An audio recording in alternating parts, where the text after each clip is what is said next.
evening, good evening. Thank you for choosing Graps TV and the Sicko Show. Got the wrong one up here. Bear with me just a minute. We're going to fix that. There we go. Now we got it right. We're just going to shut this out for the night because we ain't got it. No match card because they don't provide it the right way, and that's cool, and I'm good with that. It's all good. It's all good. It's all good. It's all good. We got 7 viewers already kicking on this thing, man. I appreciate it. Totally appreciate everybody on the stream tonight. Oh, boy. So what's everybody been up to? Talk to me. Let me know what's going on here. Let's see here. I'm just getting some of the stuff done ahead of time here so I don't have to do it later on.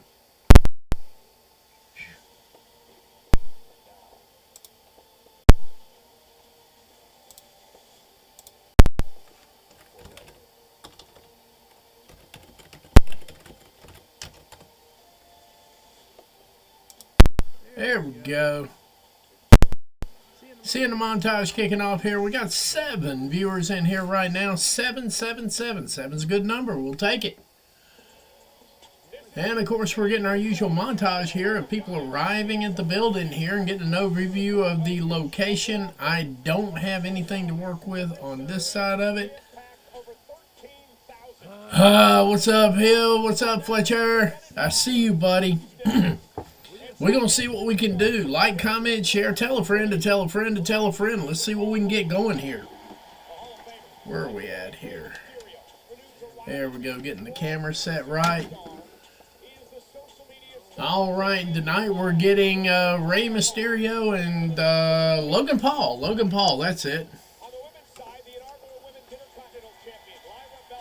Lyra Valkyria going against Bayley tonight as well on the women's side. I appreciate you, though, man. I appreciate you, Fletcher, I'm sorry. Look, I will learn to talk today, I promise.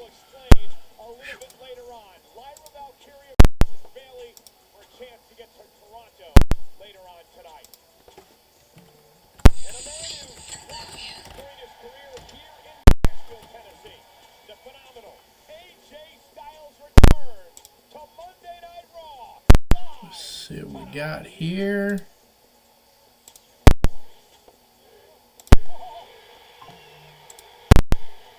Getting across the boards here real quick. And Jey Uso opening up the show again.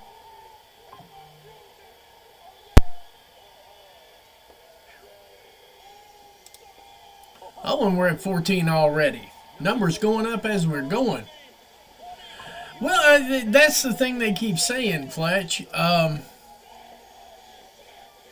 It's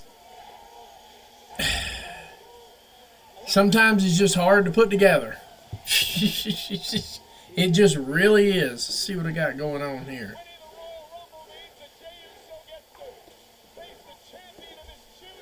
Yep.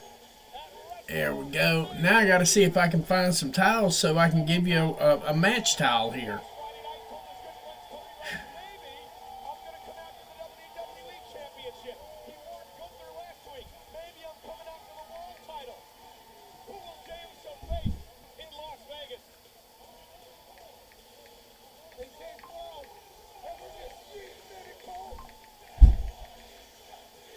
What's up? What's up? What's up? Yep, they're finally getting their stuff. Netflix and chilling. What's up, Deb? What's it going on, man? What's it going on, man? What is today's date? I'm trying to figure this out. I'm trying to get y'all a match card. And, of course, you know, Raw doesn't quite, or WWE doesn't do things quite like everybody else does.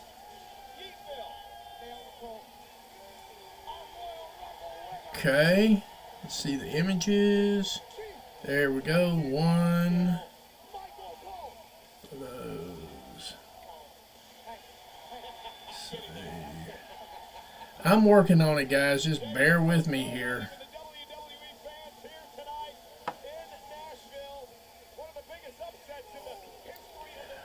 Well, I mean, I don't know. I don't know, Dev.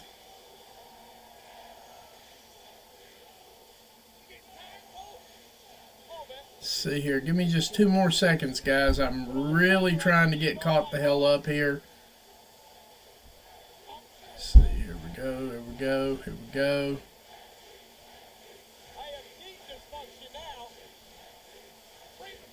There we go. That's good enough.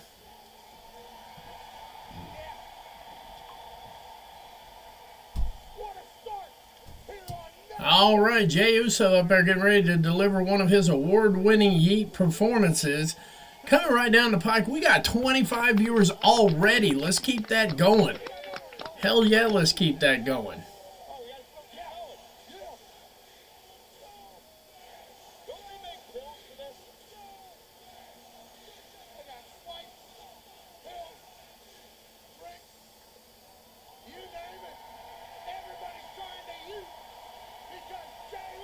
Do. We working on it, guys, I promise. We still putting stuff together. I'm trying to figure out what everything does around here. Just kind of bear with me. Oh, and I'm also trying to keep the volume down because if everybody's quite well aware, one of my WWE streams for the pay-per-view or the PLE or whatever the hell they call it around here, yeah, it got shot down. It totally got shot down, and you know what? I'm good with that. I'm just not going to do it again. All right, now let's get this thing going. Let's get this thing popping the way we know it needs to be popping. There we go. Now we got a match card up. We got everything. Yep, everybody's yeeting like a yeeter. It's a yeet check. But yeah, if I even have a little bit of noise in there, they're going to shoot the stream down. So we just not going to do that today, ladies and gentlemen. We're going to do it the right way. Oh man, come on, just get where you're supposed to go. Damn show towels don't even want to go where they belong. There we go. There we go. Now we got stuff working the way I like it. Well, I say that, and there goes the phone. Oh, what a night, what a night, what a night, what a night. We almost at 30 viewers already. I'm digging this. Figured I'd do an obligatory yeet because, you know, that's just what we do around here. We yeet and make goofy faces. And, apparently Gunther's not in a yeeting mood. Something like that. I don't know. Maybe he got embarrassed.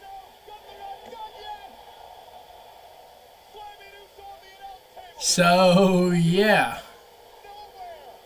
Catherine, I hope you're doing well tonight. I just saw your comment there. Dakota was cleared last week. She did have a concussion. Yes, Gunther is in the process of handing out a Philadelphia Eagles style ass kicking here, it looks like. For those of y'all who watched the Super Bowl last night, I was this close to doing a watch along for it. This close. But I think I'd have probably gotten kicked off the air when the halftime show came around and I was over there. Apparently, the way I dance is remarkably close to the way everybody else dances. I know, weird, right? But, yeah, I'd have probably gotten kicked off television and probably had a hit on me if you'd seen me dancing at the halftime show.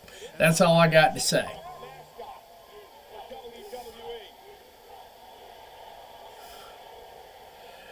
Pat McAfee is like the joke that just ain't funny. That's just all there is to it. Meanwhile, Gunther's handing out ass whoopings like it's Super Bowl Sunday. I mean, this ain't even close here. Knocking it out the box. Solid power slam there, you know? Solid power slam.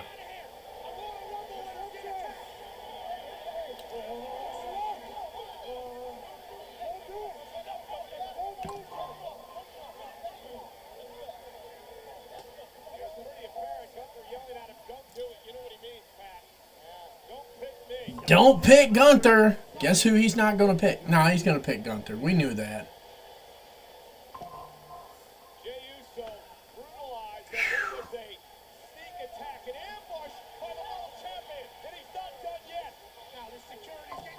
Get him with another power bomb. Yeah. Now see, what he could do for emphasis here is put his arms out like this behind him. That way he could get a Y going for the yeet, you know? Just thinking outside the box, that's all. We do a lot of that around here. Oh, like, comment, share, tell a friend to tell a friend to tell a friend. Let's get these numbers going. Let's get these numbers popping. I know we can do it. We just got to do it. That's all it is to it. See here. Do-do-do.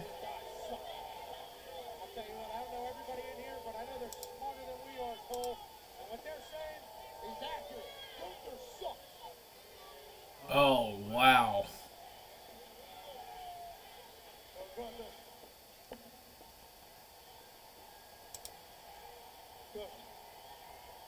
There we go.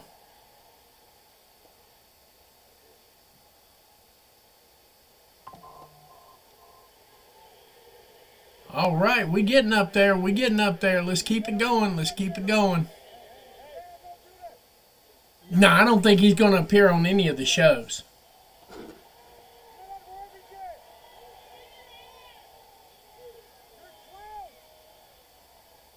That look in Jey Uso's eyes, you know he...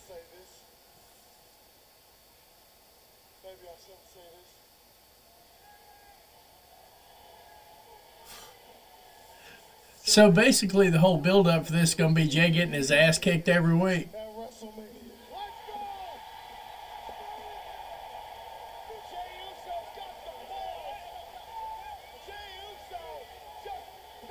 And here comes Gunther. He mad. He big mad. Gunther big mad now.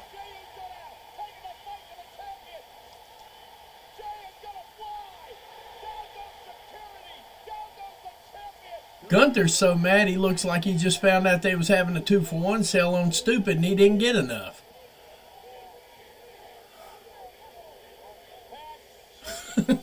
Gunther big mad. Big mad. Big mad. Oh my goodness. Ooh. And everybody's eating right behind him. This is like, yeah. Ooh. And this segment ain't over with yet. That's crazy. Why is Pat McAfee still on my screen?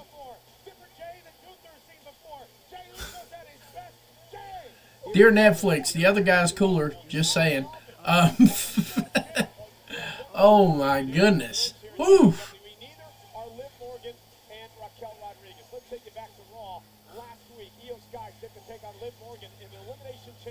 It is Pat just doing stuff. And Deb, no, I don't think you're going to get Cena on a house show. And in fact, I don't think we're going to get him until the Elimination Chamber anyway, because he flat told everybody he had to go to, like, what, Poland and shoot a movie someplace. Said he was going straight there to shoot a movie right now. And I'm like, okay. Whatever, dude.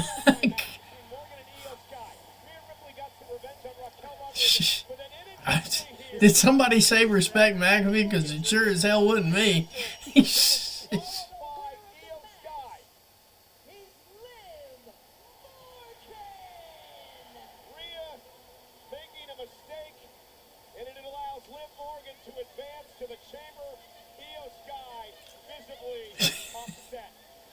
Oh my goodness, oh my goodness, oh my goodness. This is cray-cray here. Oh, hell yeah, they had to make room in their salary cap for that, because, you know, and this ain't even the bad part. This ain't even the bad part right here.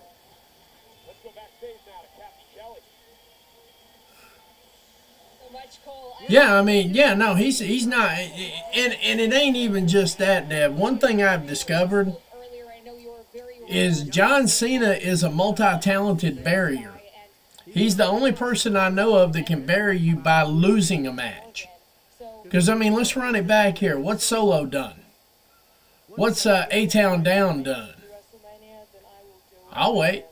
What have they done respectfully with their Cena rub?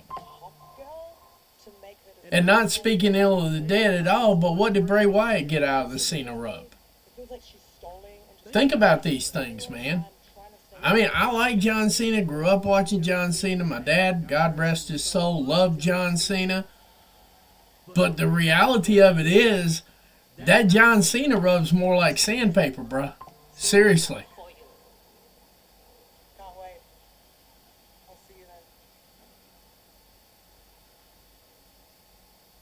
And what, are we going to get Emo Rhea now? I mean, is that what we're working with here?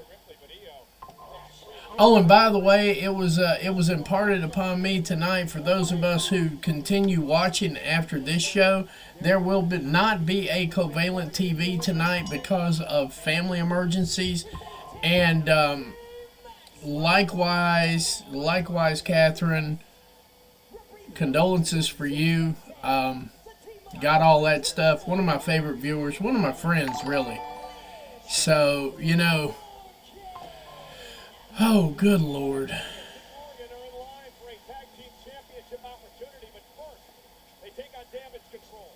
Anyway, the Kick guys are here. I appreciate you, buddy. I'll be over to check that out when I'm done with the stream. I can't do it live right now, but I will do it when I get there. When we get done with this right here. And they've gone to a commercial break. We're going to take it with them. I'll be right back in roughly 60 seconds.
And we have to 45 viewers up in here now. Thank you very much. I don't know if anybody caught that last Netflix ad. I don't know what the ads are running like in your area, but we just got an ad for a law firm that declared themselves the official law partners of WWE. Oh, they're even going to get ROI on their own lawsuits, and I don't care what you got. I ain't got nothing you can come get, so. And even if you try to come get it, I got more lawyers than you do, WWE. And if you want to try me, try me. Please do. I got 180,000 strong waiting to rip you a new asshole. So if you want to try me for talking about a lawsuit that's ongoing, you want to try me, try me. Please do. I appreciate you. Respectfully. So, oh, by the way, Got the jersey on tonight because it is colder than a mug out here right now. And we're getting a video package for the War Raiders as we speak here, at least on my end. And I just threw CM Punk in there because we know at some point in time he's going to straggle his ass down there, say about 10 words, get gassed, and go on back to the back. So, but yeah, I mean, they got rid of some talent. Man, I hope Ricky Starks pays off for him. That's all I got to say. Ricky Starks, Miro, and Malachi Black, or Aleister Black's probably what they're going to use when he comes back there. If he comes back. Putting an if on that.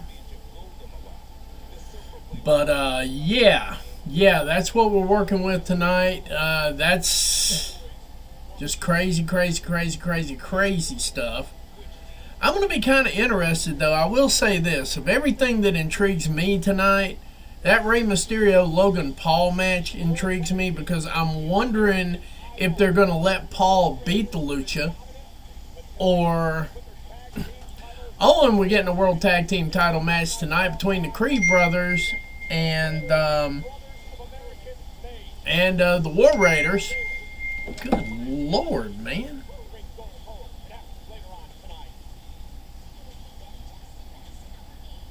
Good Lord.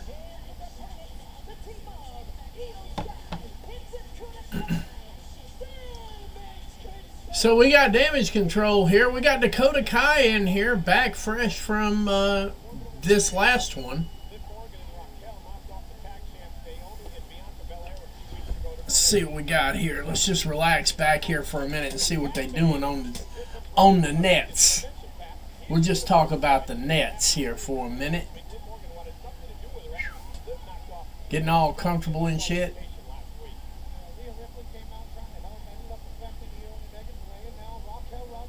I don't know if Raquel's ever met a Joshi like this, but all that getting mad ain't going to do you no good here in about 2 seconds.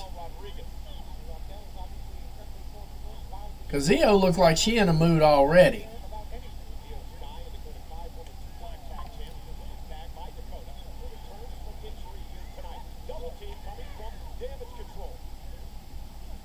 Oof.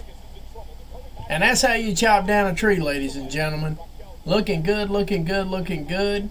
We got 46. I don't have those, Dev. I don't. I got no. Y'all ain't seen my wife getting in here to chatting yet. She got some chats too, you know. But no, we had a little bit of a work issue earlier tonight, and I had to solve that amongst other things. Dakota Kai with that high kick looked pretty good. Maybe she gonna get solid here. Oh no, you don't, Liv. We got something. We got a package for your ass. I think Io's got a package for her ass. Because she couldn't have won that match earlier. Oof. Liv couldn't get out of that ring fast enough.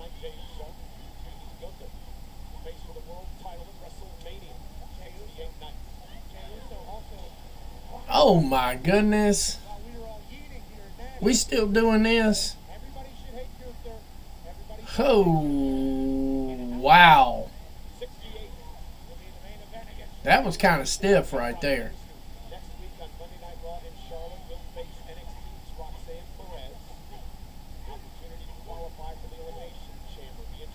I will say this, though, and I say this every time I see Liv wrestling. Her wrestling ability has gotten a lot better since she quit hoeing.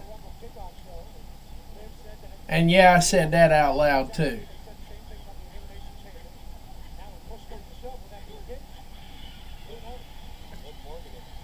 Yeah, I know. I saw that. That looked stiff to me. That looked real stiff. I hope they're not trying to little sister her. Because if they try to little bro her right there, that Joshi gonna come out and we're gonna have concussions all around here. That's the thing about them. That's one of the things WWE does incredibly horrible. Um, they don't know their talent as well as they want you to think they know their talent. And them Joshi's got a way of dealing with in-ring problems themselves.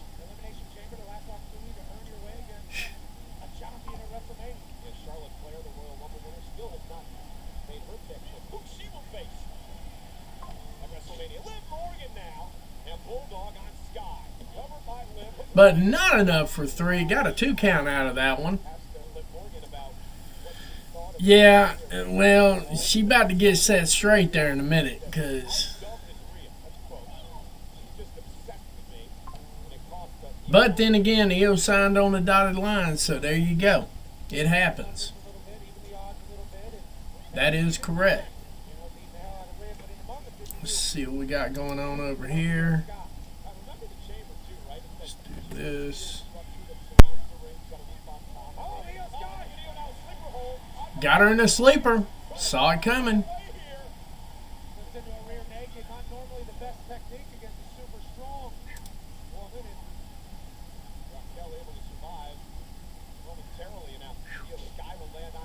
All right, all right, all right, all right, all right already.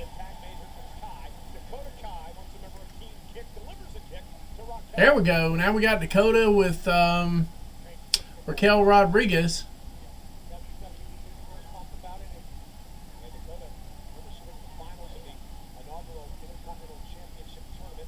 Uh-oh. Got a trip. Solid round kick, though. Oh, that was nice. But not enough for 3. Raquel kicking out at about 2 1/4. 2 1/4 somewhere there. They're making their way around on it right there. Get her back in the ring. The old-fashioned way.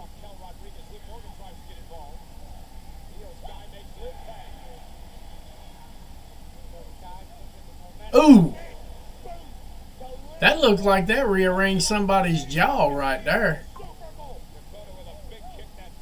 Oh, missed. Not good.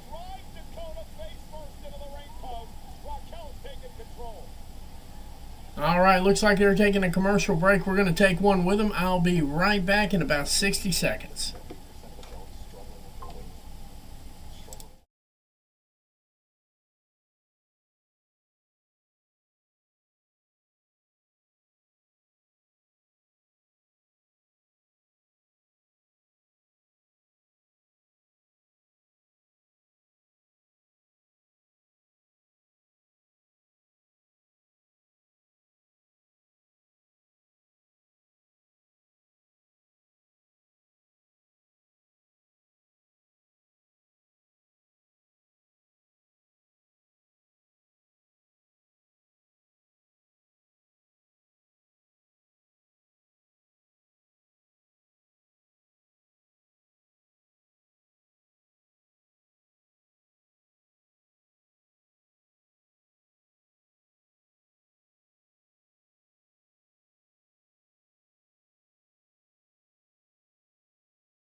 And I'm back.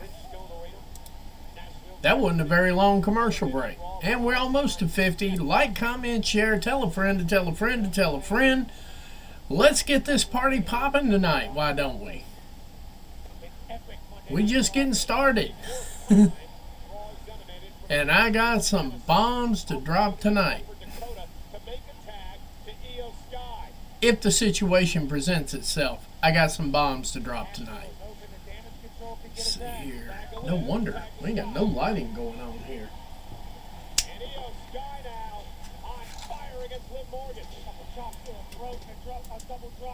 Both of these women who I mentioned before, and number 1 and 2 in the Rumble match, both eliminated by Nia Jax, who had a record-setting night. In Morgan now, sent out to the apron. Raquel Rodriguez is there too.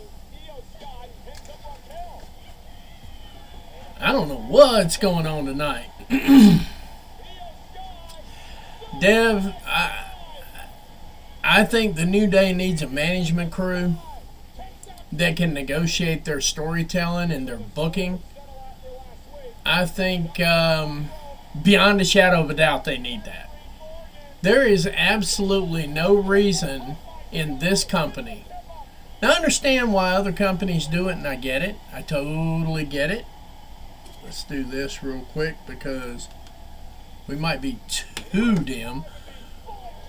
Meteor on Liv Morgan. It looks like they about got this thing wrapped up, but not enough for 3. Anyway,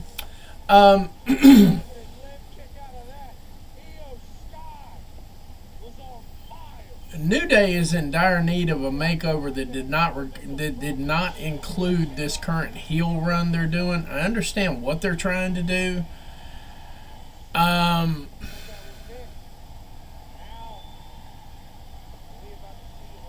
Let me choose my words carefully on this one, because normally I don't do that, but in this particular scenario right here, I'm going to choose my words very carefully on this one.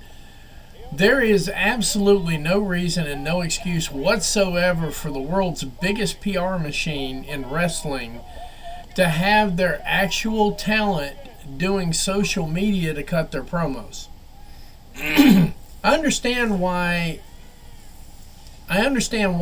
some of them do it, and I get it, because there just ain't a whole lot of television time, and what television time, the real estate's kind of sparse, and other companies encourage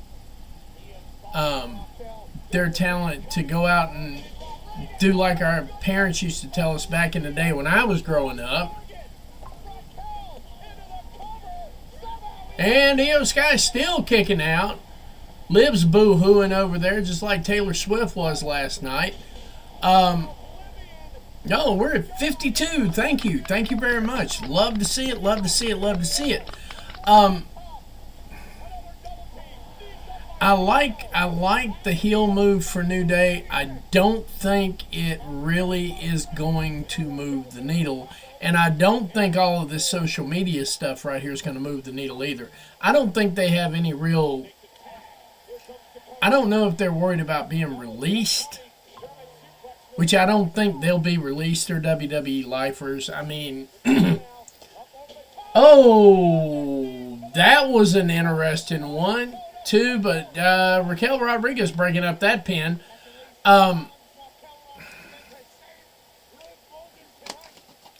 I just don't like the idea of talent having to do their own promos on social media when they should be getting television time.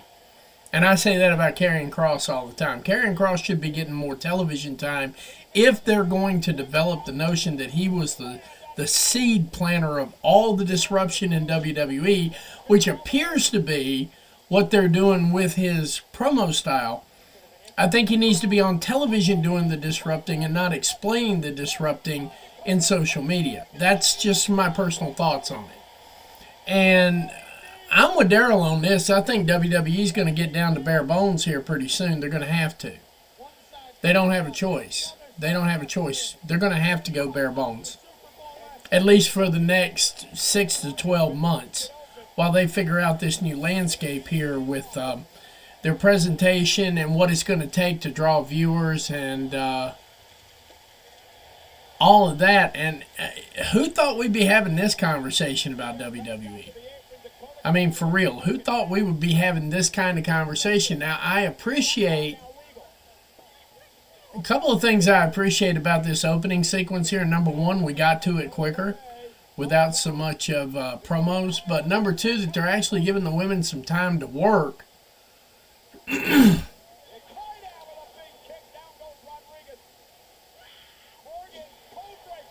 Code breaker on Dakota Kai. Looks like Liv Morgan's bleeding. She is bleeding. She's got a busted... What in the hell's going on with this match?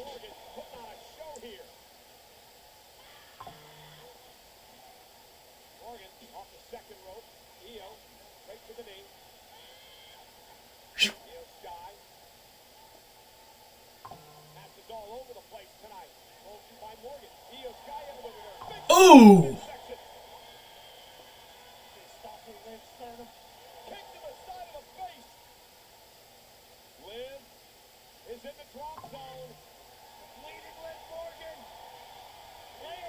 Looks like Io's at least going to get the win here. And Liv Morgan's busted open and bleeding. This might be a story in and of itself going on here.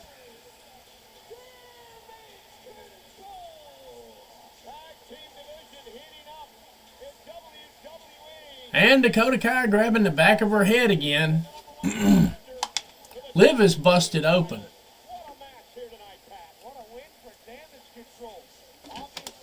Liv got legit busted open in this match.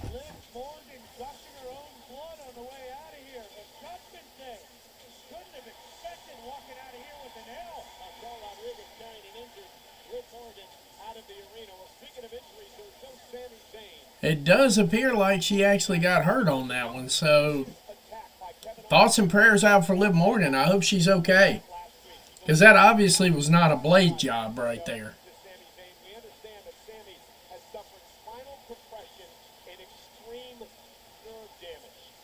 So Sammy has encountered spine compression and, we got to get the hand motion, extreme nerve damage. Meaning he'll be off through the Elimination Chamber. Yeah, we give Liv a little bit more respect than...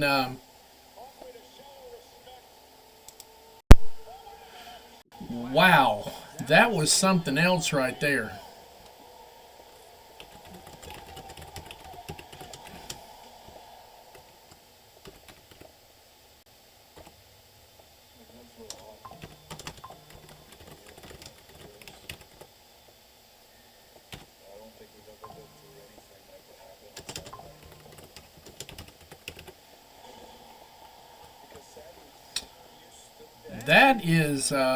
That is something else right there.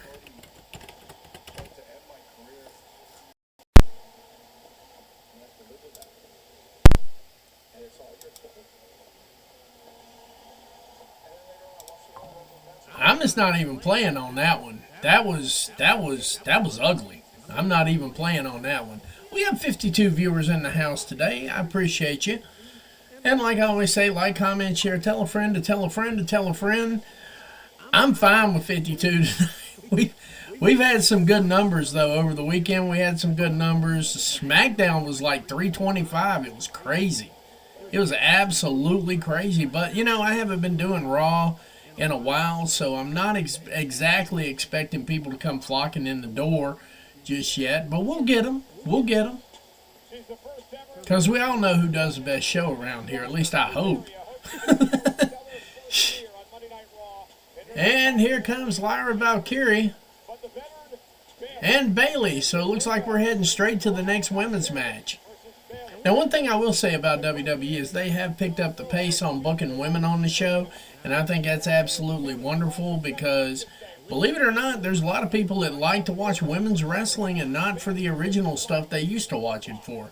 We actually like skill. We actually like competition. And what we don't like is the next set of commercials that are coming up here in just a minute. Like literally right now, and we'll be right back in 60 seconds yet again.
And I'm back. They're doing a spot for LFG and greatest moments and rivals and all that stuff.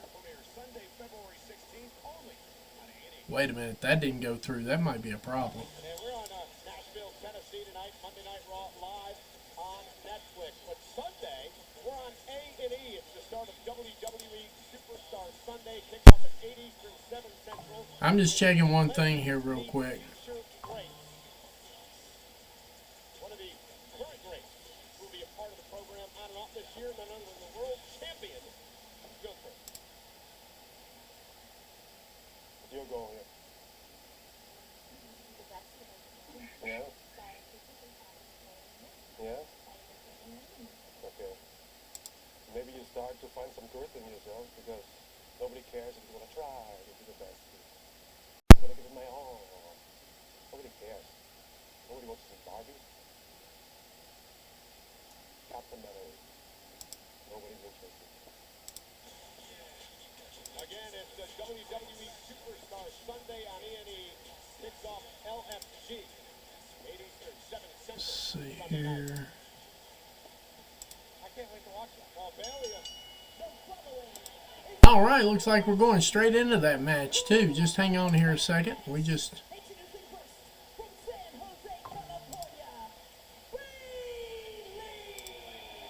Bailey's got a busy week this coming Friday. Yes, it's Valentine's Day, but Bailey will be in Oakland, her home state, of course, of California. She's part of the 2025 NBA Celebrity All-Star Game, part of the NBA's All-Star Weekend. Start dribbling into the building, got some handles. Also here at ringside, NXT's Roxanne Perez. She has a busy week as well, because coming up Saturday night, it is all right. Roxanne Perez in attendance tonight too. that takes place in Washington, D.C.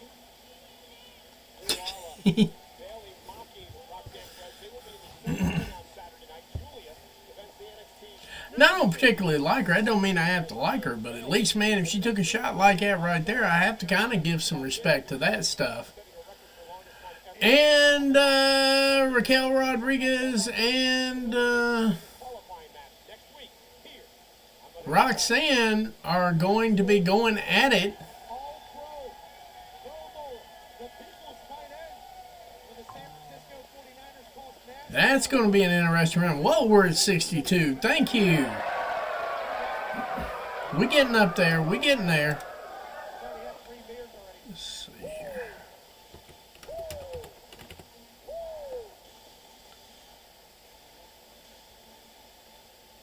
I haven't been able to hit the Opponent from Dublin, Ireland, she is the Women's Intercontinental Champion, Lyra Valkyria. Look at this pretty belt I just got. Sorry, Alicia Taylor.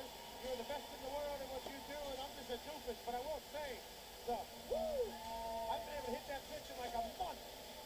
Woo! Woo! And one more. Fun. Current Intercontinental Champion, inaugural champ, Lyra Valkyria beat Dakota Kai last month in Saturday night's main event to win the championship. For the first time ever tonight, goes one-on-one with a superstar she looked up to growing up in Ireland and always dreaming of being a WWE superstar. That would be Lyra Valkyria and Bailey. Bailey's helped build this place. Lyra rather new, but already a champion. Incredibly talented. Bailey's always prepared. I'm excited. At least I know everything's where it's at. Yep, there we go. We're getting there. All right, we're getting into this now. We've got Bailey. We've got Lyra Valkyria. Here tonight. Bailey with the double color boots going on here. Already qualifying, Liv Morgan, Bianca Belair, Alexa Bliss. Winner here will join the field 2 weeks from Saturday in Toronto at the All right, all right, all right, all right, all right. Naomi takes on the United States champion Oh, Monday. You mentioned what a night. What a night. What a night. off the field for the chamber. Want to get to WrestleMania, get to The only thing that I don't want to see happen, Catherine, and I agree with you on this because we know where this usually winds up going. I don't want to see her getting the Becky treatment because she bled a little bit. That's the only thing. I want to see her putting in a little bit more work, put a little bit more time in there, and let's get this thing just a little bit more tightened up. And then maybe, but that's my main concern. Whenever I see something like that happen, because we all know what happened when Becky got her nose broke. She went from just being Becky Lynch to the man. And, yeah, things got kind of 6 feet under for a lot of people, And so we don't want to see that happening. But at the same time, we're almost to 70 viewers and we're kicking it hard out here today. Pause.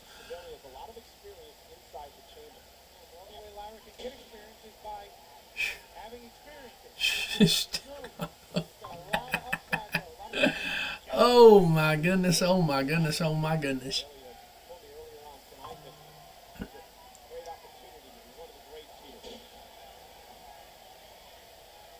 Bailey here has it.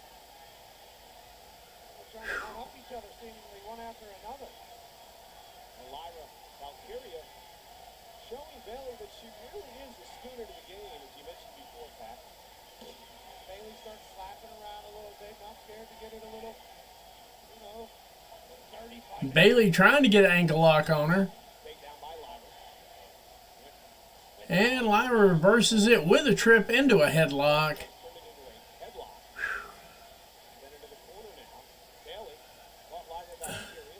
Liv is something. I'm just kidding. No, we're gonna take it easy on her tonight because that was pretty nasty work. She wound up in the ring there. We just broke 70.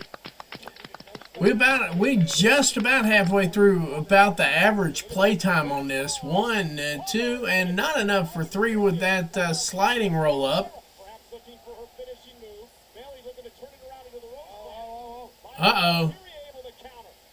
Valkyria pinning combination. That was an interesting pinning combination there. And Bailey stood up and said, "Watch this, funk." Oh. We gonna get there, guys. We gonna get there. Elbow, and Lyra turned it into a backslide and then also countered Bailey's rose flame. Lyra now looking to take it. Oh, and Bailey. On a side mission today, I went out to get a 12-pack because, every once in a while I like to have one in the house. And I realized that we've got, oh, never mind, they're going straight to a commercial. We'll be right back in about 60 seconds. I'll finish up this thought.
13,900 people here. Anyway, we're back.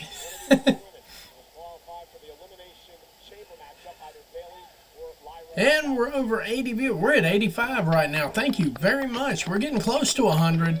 That's the number I like to see pretty well as well. I mean, like I said, though, guys, for my regulars around here, I haven't been doing Monday night shows, so I'm not expecting the same crowd that I would normally get. But, hey, you know what? We're working through it one step at a time. And Lyra's activating and engaging Becky 2.0 right here. Trying to, anyway.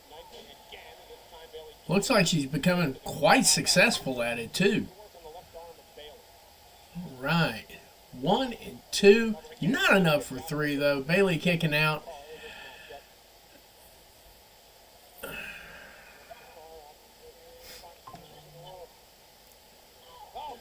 And maybe Bayley just needs a Snickers bar. On Netflix. During Riyadh season. Drinking a Hulk Hogan Real American beer. Just in case you haven't noticed. Good Lord, man. Just a bit outside on that one. Young mistakes, inexperience, maybe keep it in here. A belly now, wow! Up over the top. That was kind of like a sunset flip power bomb into the corner. All right, let's see what we're getting here. Big elbow countered by 2 knees. They're going to the finish right now. I almost feel like they are. Tornado, not really. Bayley to Bayley. Not enough for 3. Lyra kicks out of Bayley's finishing move.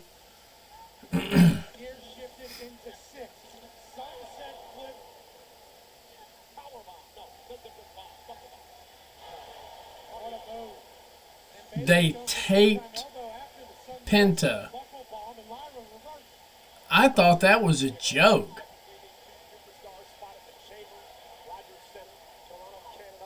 Is that for real, Catherine? I mean, is that for real? Is that confirmed?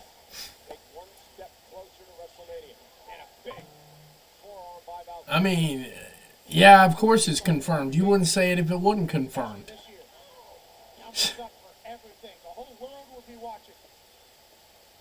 They take Penta having a match for main event. Oh, okay. You're talking about that main event show that they. Okay. Yeah, that's some diabolical work right there.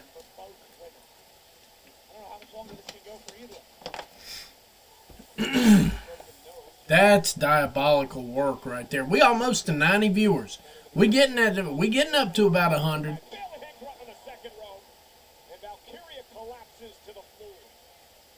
No, it's called getting the hell out of Dodge, Michael.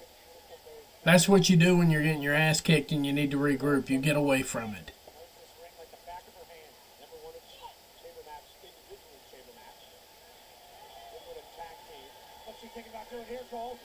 Uh-oh.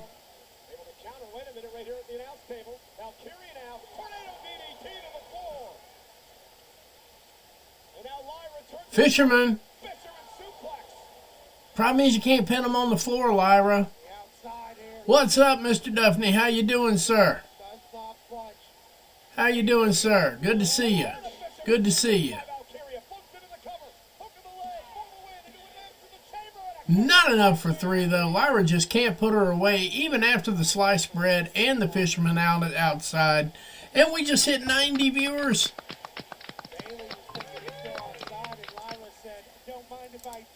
Oh, my goodness. I got to see this. I got to see this.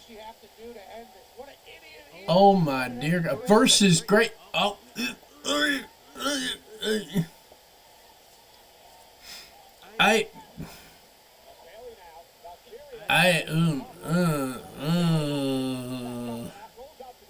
Ooh. Oh, my goodness. I seen it with my own two eyes. Critical moment in this matchup. And not only did they put him in main event, they gave him a match with Grayson freaking Waller. Oh, I ain't trying to call nothing out or nothing like that, but that is beyond. That is nasty work for Penta. Triple H would be like, hey, you remember that contract you signed? Did you catch the main event? Uh-oh. Almost got her with a fruit roll-up. What we got going on here? Just couldn't quite put Bailey away. Bailey, oh, it looked like she was going for a roll-up and drove Valkyria. Neck first, shoulder first into the rope. All right. Get the roll-up, so instead she just throws her She went for the apple blossom or whatever the hell she calls that thing. Bailey, great counter. And Bailey caught her with a side roll-up and collapses in the ring. George Kittle applauding. I'm guessing George Kittle's happy. Bailey, who advances now to the Elimination Chamber match. 4 spots are now filled, but what a fight by the Intercontinental Champion, Lyra Valkyria. Stage, we wondered what would happen with Lyra Valkyria in a massive match, and she showed up. Oof. The issue was Bailey did as well. So many reverses and counters. Wow. That it ended. That was a decent series of counters. I like that. I like that a lot. In the end, George Kittle cheers on Bailey as she stamps her ticket to Toronto, Canada, in the Elimination Chamber, and now obviously wanting to show a little respect to Lyra in our Intercontinental Chamber. Bailey with a And we're getting the big hug it out. Maybe we're getting hug it out Bailey here one of these days. here in WWE. 4 of the 6 spots are set for the women. Now we need a Lyra Valkyria heel turn where she just goes batshit crazy. That'd be interesting. See, now that would be an interesting heel turn right there. Number one, it'd be out of the blue. Number two, we'd all get to see what we see. And number three, great new stories to tell. Stories. Just a reminder tonight, I've been told that Covalent TV is not having a show, but they will be having a show on Wednesday night. So you know it's got to be bad if they're missing a Monday Night Raw. And speaking of which, we got a video package for Penta. No fear any challenge. No fear of the owner. No fear for coward. That's a time before me time. His English ain't that bad, never was. I get a feeling his English never was that bad to begin with. That's worse than enough for you. Ya los acabé en el ring. The good news is, though, him and Ricky Starks can be tag team partners on Main Event. What a thought, huh? What a thought. We almost to 100. We flirting with it, but we ain't dating yet. Let's go ahead and like, comment, share, tell a friend to tell a friend to tell a friend. Let's see what we get here.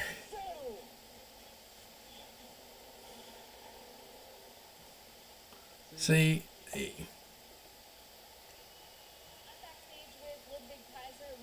and of course, Jackie Redmond's backstage with Ludwig Nazi.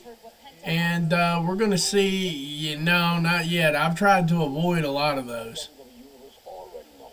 I was looking forward to that too. Looks like we're going to have to wait till Wednesday to get the takes on that. My takes are pretty simple. Good. Miro wasn't paying rent. Ricky Starks was actually costing money. And, oh goodness. Miro, Ricky Starks. Oh, Malachi Black, as we kind of found out, Aleister Black, as he'll be called in WWE. As soon as he got out in the picture, we got the Hounds, and come to find out, all of a sudden, I don't know. But we're going to try to keep it WWE tonight. We're going to try to hang on to that. Once again, ladies and gentlemen, this is not an analytical perspective. This is strictly a fan perspective. Try my best not to be analytical on this show. For all the new viewers that are coming in here, we don't sit around trashing WWE. We look at it from a fan perspective. We just have a good time. And not to be outdone, I bet you're wondering where we're going for the next 60 seconds. That's right, we got another commercial break. We're going to take it with them. We'll be right back.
And I'm back.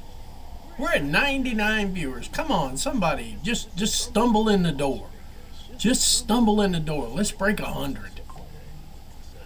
There we go. Combo tickets are on sale Friday, pre-sale Wednesday. So your WWE WrestleMania tickets are once again going on sale again. Combo tickets now. WWE and Fanatics events have announced a 5-day event featuring immersive fan experiences, the largest WWE superstore in WrestleMania history. Tickets on Let's sale see now what we via got here. WWE. I swallowed them up as well, but how could you not get excited about that? How about a cold?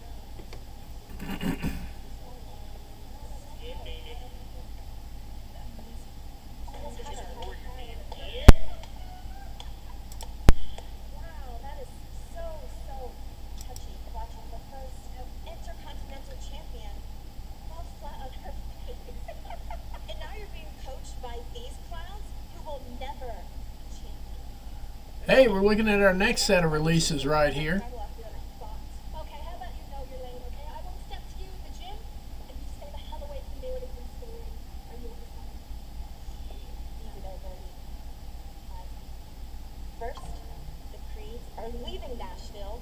being the new tag team champions and taking it home to American made. I'll see you soon. Because they're in the next group right here. I don't see them beating. I don't see them beating tonight. I don't see them winning. I think this is strictly to put War Raiders over. I think the Creed brothers are going to go in there and put the War Raiders straight over. We got 104 viewers. I got a target tonight in my mind. I'll let you know if we hit it. If we don't hit it, then I won't say anything because no pressure. We're sitting here having fun. We're having discussions, the whole 9 yards. But to answer your question, Deb, I really think they're on a short bus out. They're getting short tracked. I don't think this is. WWE has an inherent problem with, and I don't understand why they hired more. They have a problem booking pure wrestlers. And I'm not talking about sports entertainers. I'm talking about people who can actually grab. People who can actually grapple. And I'm talking about Stephanie. I'm talking about Julia. I'm talking about Delta. I'm talking about the Creed brothers. I'm talking about Penta. Penta can actually go. I'm talking about, and here's AJ Styles. Looking bulked up a little bit, too. Not in a bad way. He's looking like he put on a couple extra pounds of muscle. I really am hoping his leg's going to be good for this, too, by the way. We're at 106 and climbing. 106 and climbing. But, yeah, I don't think the Creed brothers are much longer for WWE. I'm going to give you my list of people right now before this match kicks off that I think are going to be gone post-WrestleMania. The Creed brothers and Ivy Nile. Alpha Academy. And, what's her face? I don't ever... she's cute, but not cute enough for me to remember her name.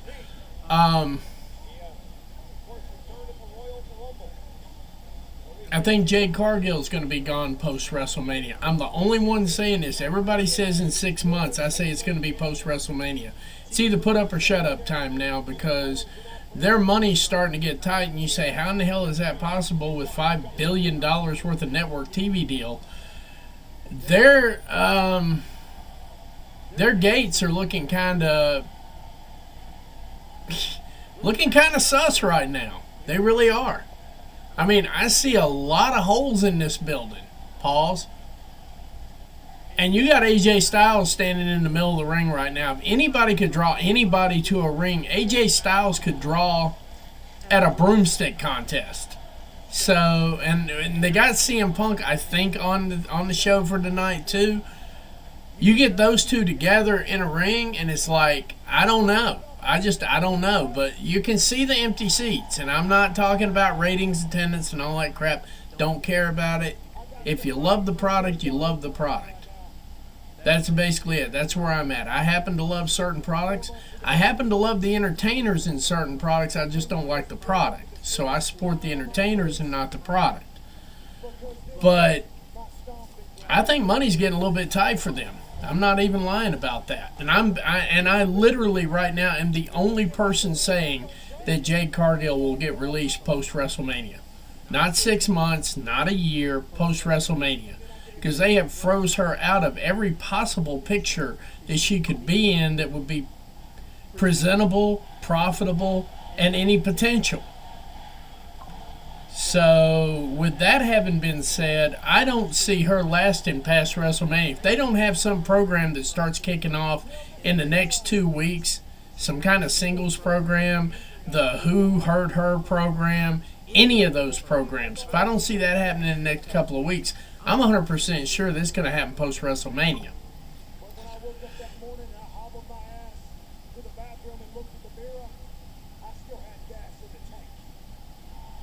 So AJ's up here putting his welcome back promo together here. I can't turn the volume up because I don't want to get the stream nuked. Apparently, and if you ask me off camera, I know who's doing it. And that might be a chore for some of my friends that are probably in there just listening right now.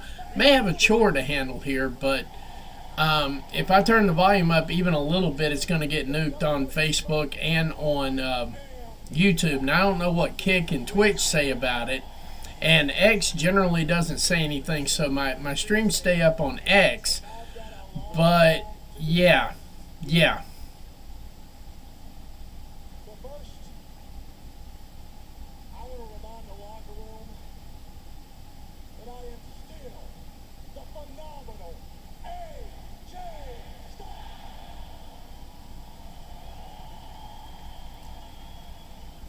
Frankly, if I'm AJ, I lose my pen when it comes time to re-sign. And my God, this is not happening. And I'm also going to make a prediction. This feud's dead on arrival. Dominic Mysterio making his way out to jaw with AJ Styles, which tells me they're probably going to go into a feud together. This is DOA. AJ can't make Domino, same different. AJ can't make Dominic, and Dominic damn sure can't make AJ, so I don't understand this.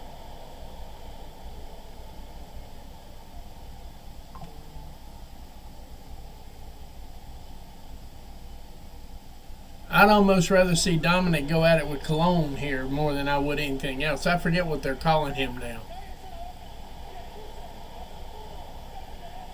Oh, Carlito. Yeah, I call him Colon because that's his name, Carlos Colon's kids. I think that Dominic would get over better having a feud with Carlito than he will with AJ. I don't see the benefit. Anybody else see a benefit in this one right here? I don't.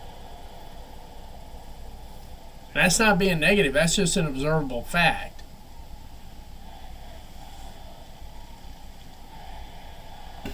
They did get the crowd going, though.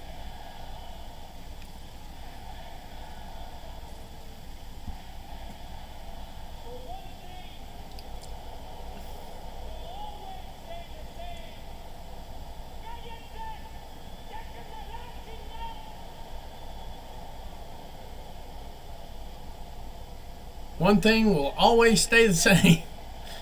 Dominic will never get a promo off in a building, anywhere, anytime, under any circumstance.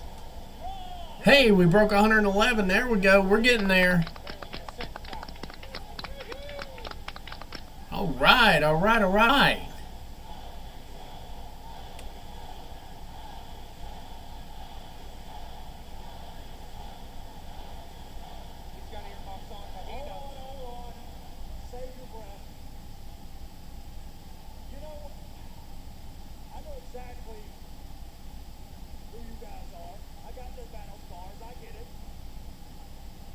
Let's see what we got going on here. Things have changed.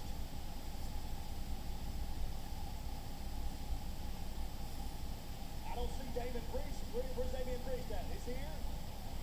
No? You lost him? All right, let me ask you guys something. Do you guys see Rhea Ripley anywhere?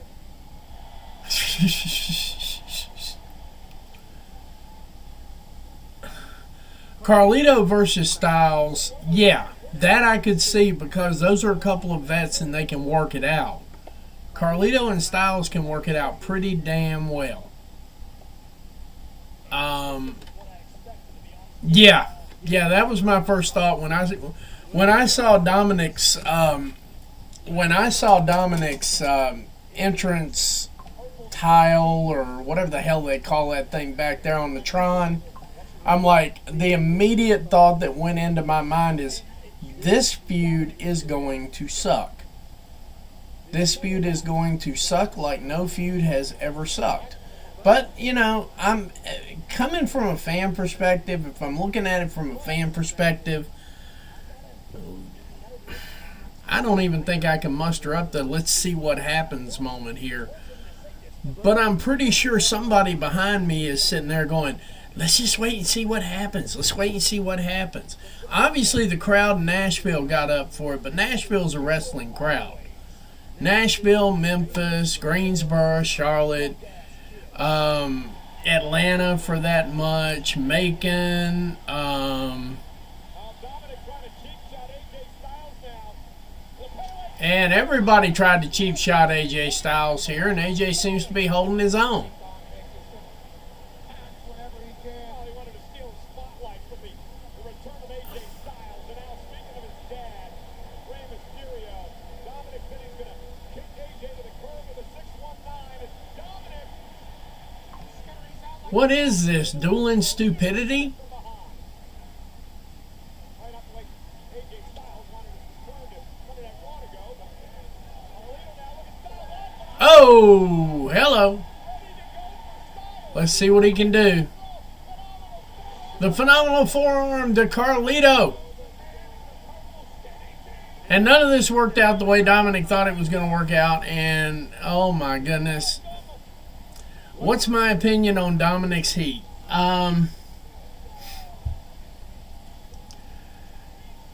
They kind of threw me a curveball on this one because, one, we're in Nashville, and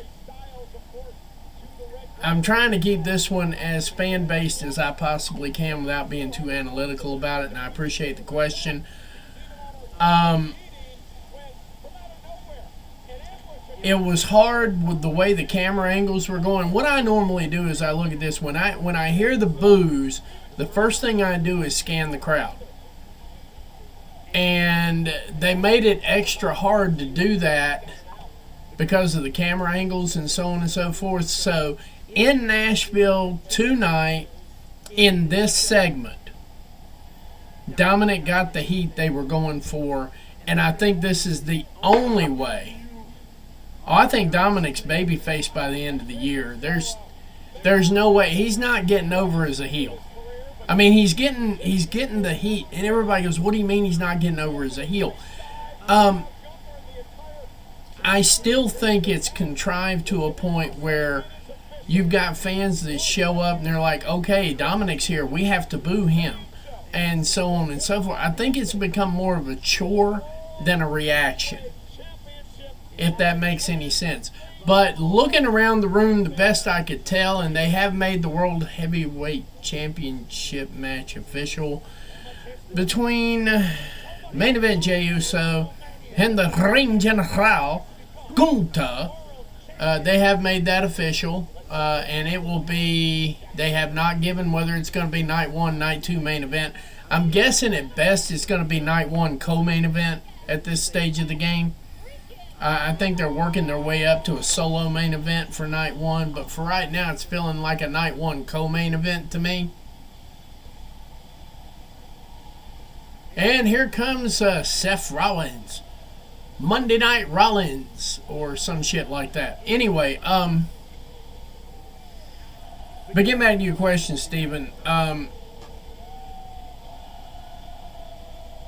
In a lot of arenas, Dominic's heat is clearly piped in, and you can tell if you scan the crowd, and it's supposed to be so loud in the building that Dominic can't talk, and half of them are sitting there playing on their phone, you know it's piped in. Tonight was kind of hard because they kept flipping camera angles so you couldn't scan the crowd. They're getting better with the camera work, by the way. And I think they kind of have to be tonight because they've got a lot of bald spots out there. I mean, even with this camera angle here, if you look to the left, right over Seth Rollins' right shoulder, there's an entire patch back there. It's probably like 30 seats. Nobody's sitting in them. So, I mean, either everybody's going for a piss break, which I don't believe, or they didn't sell out, basically. I think Dom's a babyface by the end of the year. I don't see this. If they keep moving this Judgment Day in the way and the rate that they're going right now, it's going to burn out before WrestleMania.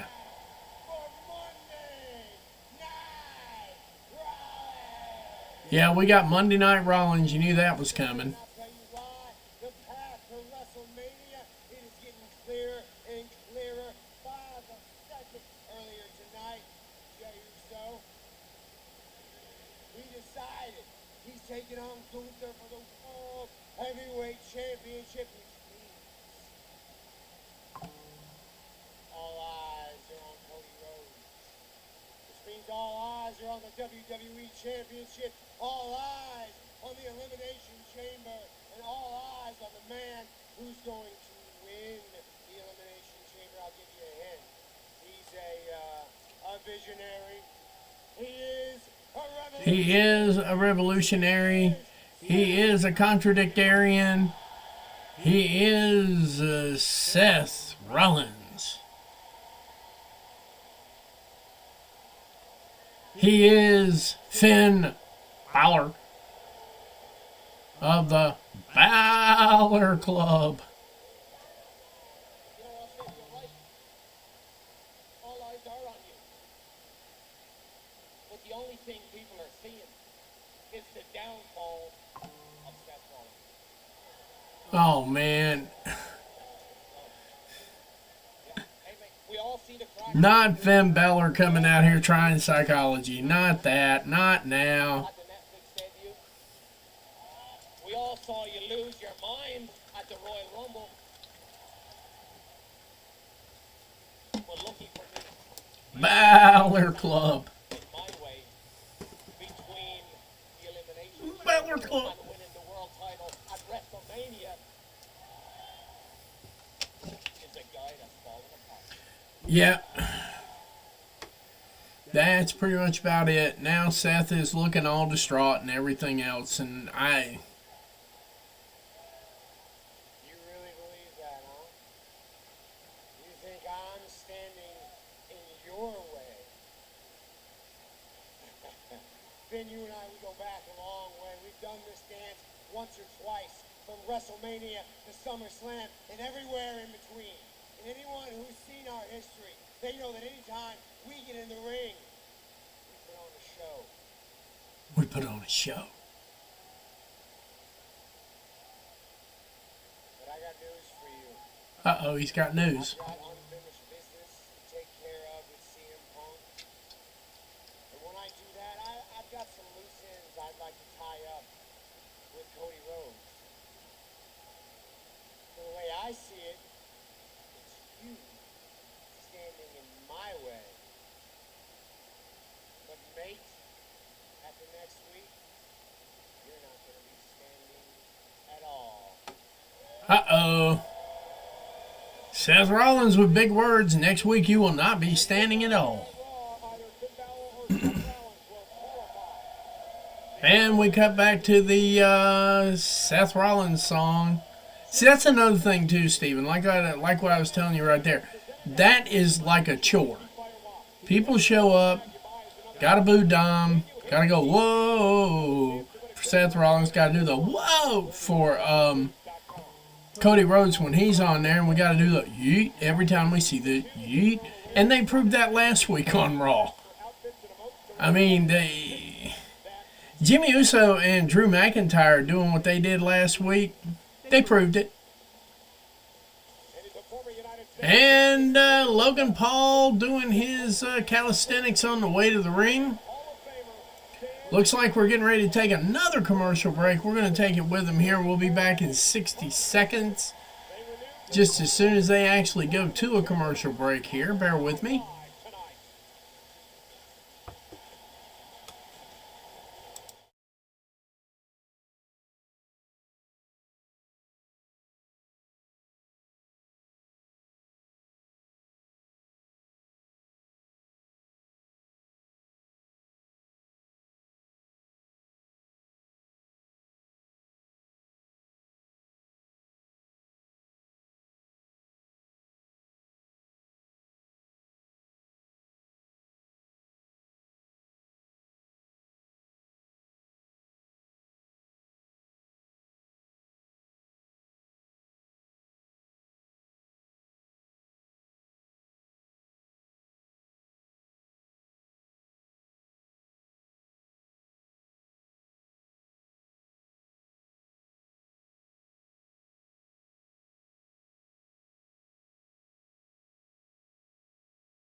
And we just had the video package for WWE 2K25. And they just basically told me I would not be getting it because I have a PS4 and I have not upgraded to a PS5 yet. Which may happen sometime between now and the game release. I don't know.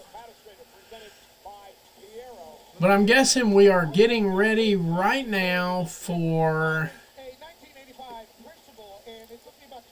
We're getting ready for Logan Paul and Rey Mysterio. Now, this is the match that I was definitely interested in coming into this show, and I want to see how they put it together here because it's going to be kind of hard to make Rey look good with Logan Paul and losing.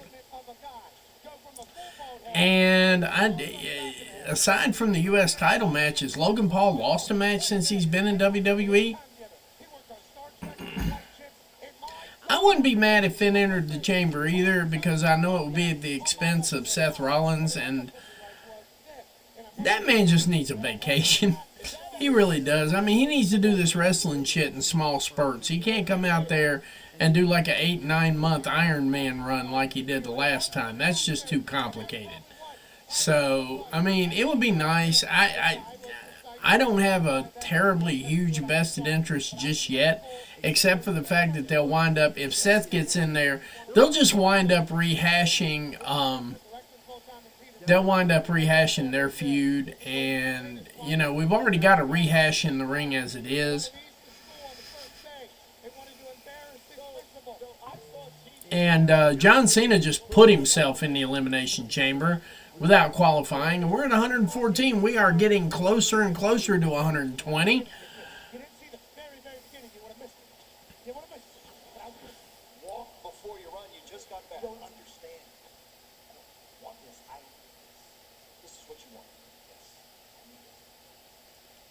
Next week. Then it's official. Next week on Monday Night Raw, AJ Styles one-on-one with Dirty Dom Mysterio. Finn needs to push. I agree.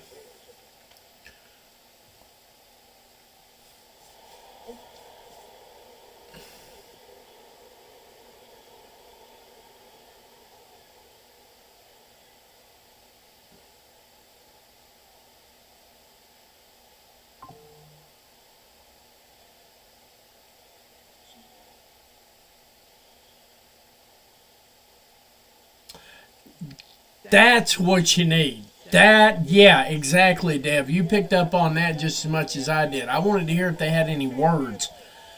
That is the feud you want. That will make money. That will draw me money. That will draw money.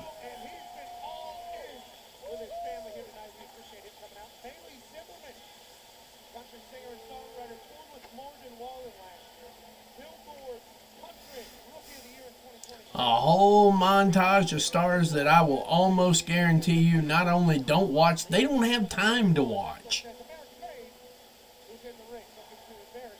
And American Made in the ring waiting on the War Raiders. Watch them do a double commercial on us here.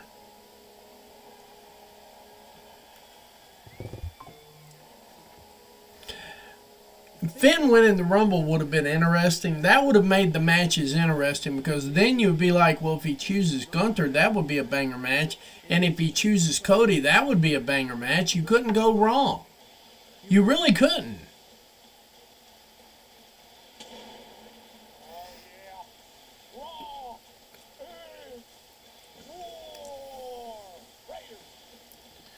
Man, can somebody tell Pat McAfee he just ain't fucking funny? Will somebody please just whisper in his ear and say, Pat, you're not funny, and you're saying shit that we don't want said. Raw is war?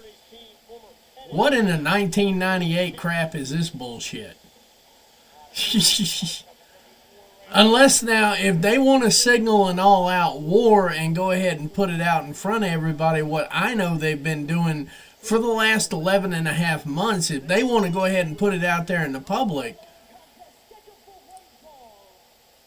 we can go. I mean, that would be fine. We can go. If they want to put that out in the air. Introducing first, the challengers at a combined weight Well, if they wanted less focus on ring announcing and more focus on the ring participants, they have succeeded in that one. Pat's okay, he's just not funny. That's just it. Everything's less annoying than Booker T. Everything's less annoying than Booker T. But I'm really feeling like Corey Graves was the right call. Uh-oh, what we got here? Let me check this out. Good Lord, everybody going crazy here.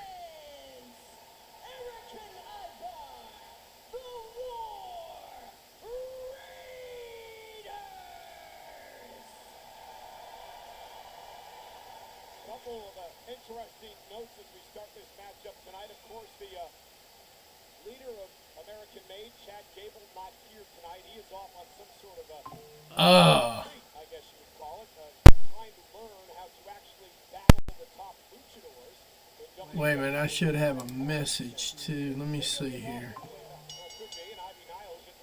Nope, not yet. It's coming though. Yes, Braun versus AJ is better than AJ versus Dom.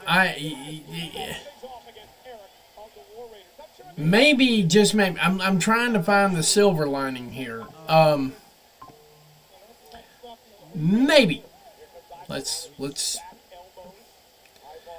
pretend like we're a fly on the wall in creative here. Let's pretend like we're a fly on the wall in creative. Maybe the end goal is Braun Breaker and AJ Styles. But maybe, just maybe, I'm spitballing here too, so don't mind me, I'm spitballing. Maybe this AJ Styles Dominic Mysterio thing is a warm-up to make sure that AJ still got it and nothing's going to break before they actually put him in a title match with Braun Breaker. Before they actually put them together in a program. Because AJ Styles, Braun Breaker, WrestleMania, we're there for it. Plenty of time to build up. They got 68 days, at least if I understand the commentary correctly. 68, 67 days, something like that. They got plenty of time to build that feud up. And it's not that I'm ignoring this match. I just absolutely know the outcome at this stage of the game. I really do. Because, I mean, Dev just flat out said, why in the world are they not on television? And sure enough, with this latest round of cuts, they could be the next ones on the chopping block right now, and they could just be in there to put over the War Raiders, because we all know Triple H loves his black and gold. But just maybe this Dom AJ thing is kind of like a precursor to AJ and Braun Breaker. But we need to make sure, because, you know, AJ came back and was injured pretty quickly. We need to make sure we're not going to get a repeat performance of that, so let's let him warm up with Dom. Let him tie Dom into like 8,000 different pretzels, beat the hell out of him all over the country and possibly the world. Let's do that, and then let's put it together for AJ and Braun Breaker and actually give fans what they want. That was kind of a nasty spiel. Not enough for 3, though. They got the weakest link on the War Raiders going against the strongest link on American Made here. See here, just about picked up a 3 count. And they're heading on to a commercial break. We'll be right back with them here in about 60 seconds.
And I'm back. Dev asked, do you think the Creed brothers have a higher ceiling than the world's greatest tag team? I don't think they have the same zip code as the world's greatest tag team.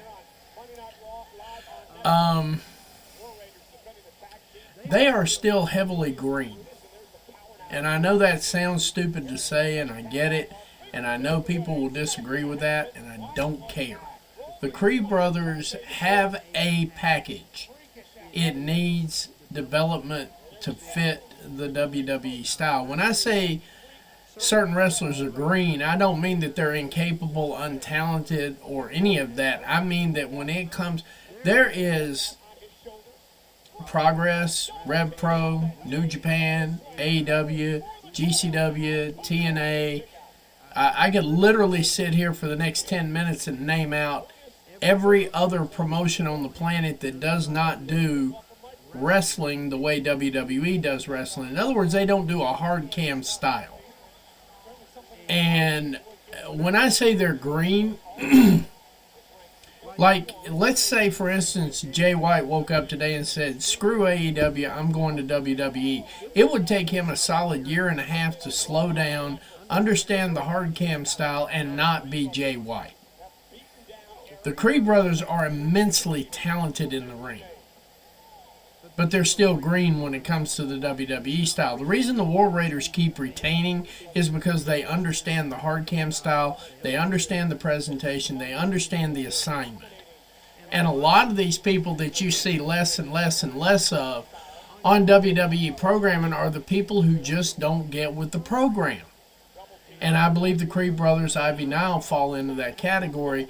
I think Chad Gable is trying to get them cam ready, but it just ain't coming across quickly.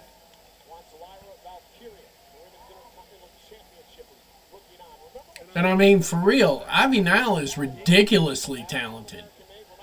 I would put her in any other, you put her in any other organization besides WWE and she's banged. That's all there is to it. She's got the moves, she's got the looks, she's got the look that you want for a woman competitor right now. And the reason she can't get over, they don't do hard cam wrestling. I mean, they're trying to do hard cam wrestling, don't get me wrong, but like the Big Creed dude here.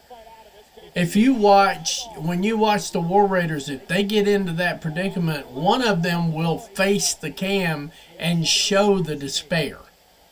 Creed brothers just ain't getting it.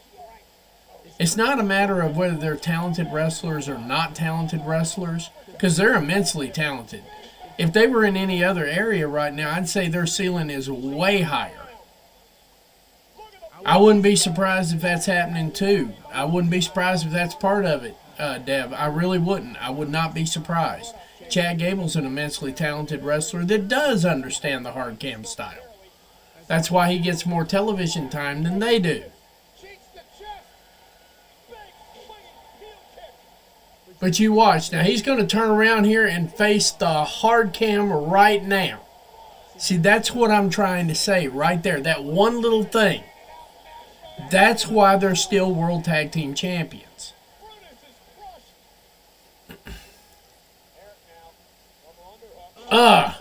Power slam. But not enough for 3. But see, that's the part of what I'm talking about right there. Even in his psych up, even in his build up, he still takes a moment to go. He got to get that in there. And until they get that in there, I don't see him working TV. I mean, they are literally in the biggest match they're going to be in for their career right now. This is literally their biggest match. This is their showtime. So, and honestly, Dev, Ricky Starks doesn't need training. He just needs ego adjustment because he ain't that good. And Ricky, if you listen and watching or stumble across this thing, I said it and I stand behind it and I'll stand with it. Not enough for 3, though. And we're almost to 120.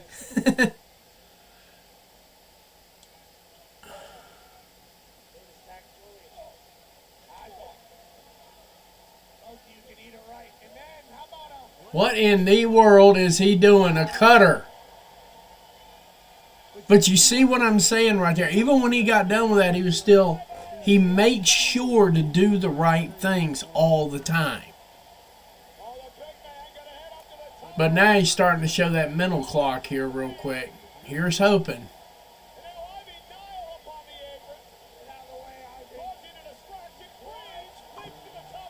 Ivy Nile with a distraction. Superplex. I'm surprised the ring survived that. Saved by Eric. Saved by Eric.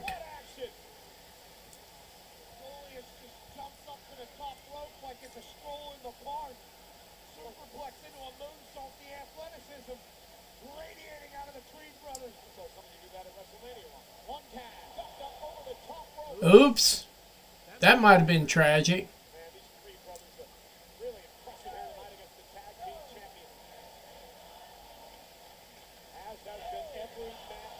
That's the other thing when I was talking about it, see. Yeah, I know. They're giving them some time to work this thing out. And I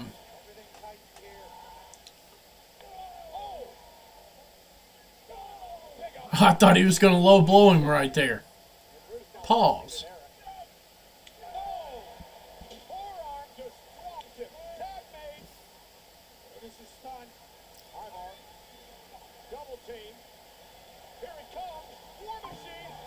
Oh, he hit him with a title. He hit him with a title.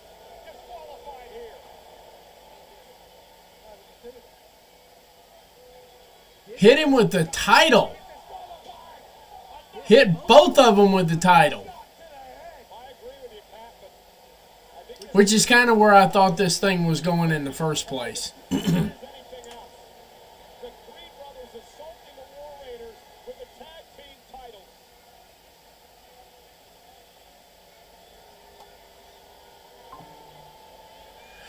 So it looks like we might be getting this one run back at WrestleMania.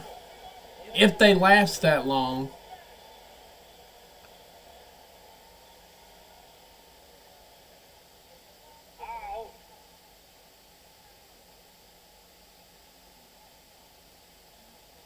And Carlito walking around like a little bitch.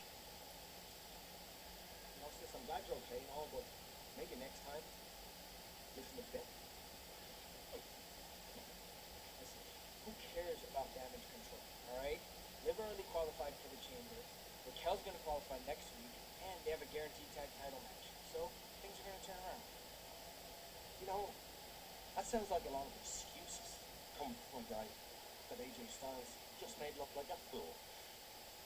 Maybe you're the fool for not coming to help out me and Carly. Don't worry about it. I'll take care of AJ Styles next week. Good. You started things with AJ. You can finish it. I'm staying out. Fine. But maybe we should consider adding a new member. You've been a little short-handed ever since JD. Oh, I wonder why JD's hurt. Hey, we've already discussed that it wasn't Dominic's fault. But maybe we should let everyone understand. No! There'll be no new members. I'm gonna fix things around here. I'm gonna beat Seth next week. I'm gonna go on and win the elimination. And then I'm gonna go... Finn Balor catching whatever Carlito had. And looking at this right now, it does look like Liv got her eye busted. Yep, it definitely looks like a busted eye to me.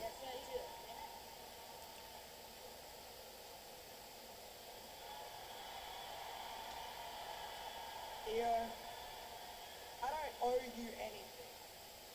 So I'm not going to give you a match because I think I have to. I'm going to give you a match because I want to.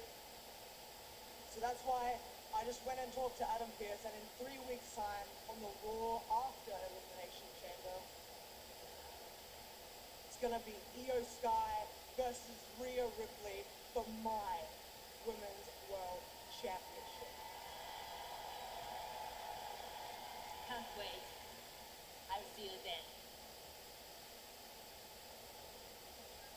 So, Io Sky is getting a Women's World Championship match on the Raw after Elimination Chamber. And now we're getting a 360 view. And here comes Phil Brooks, better known as CM Punk. We knew we were going to get a CM Punk highlight. We couldn't have the night with Seth Rollins on TV and not have CM Punk. That just was not happening.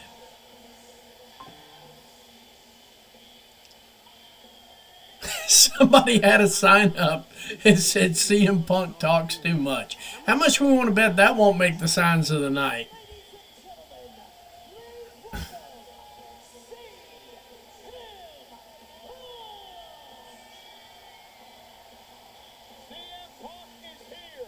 Oh, look at him. He's kissing babies now. This is a new CM Punk I did not recognize.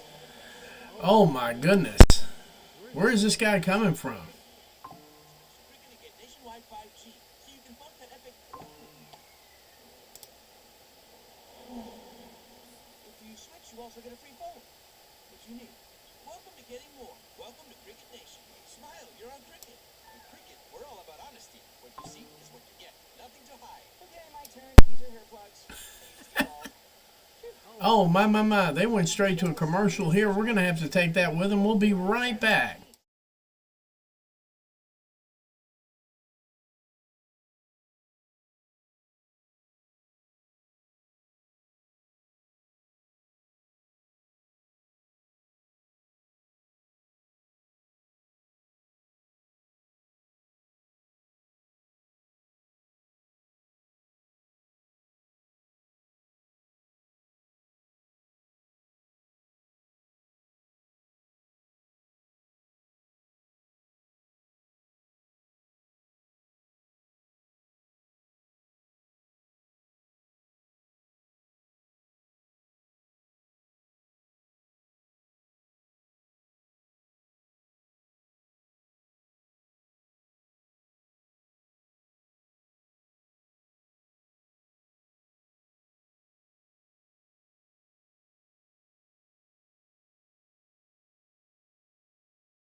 And I'm back.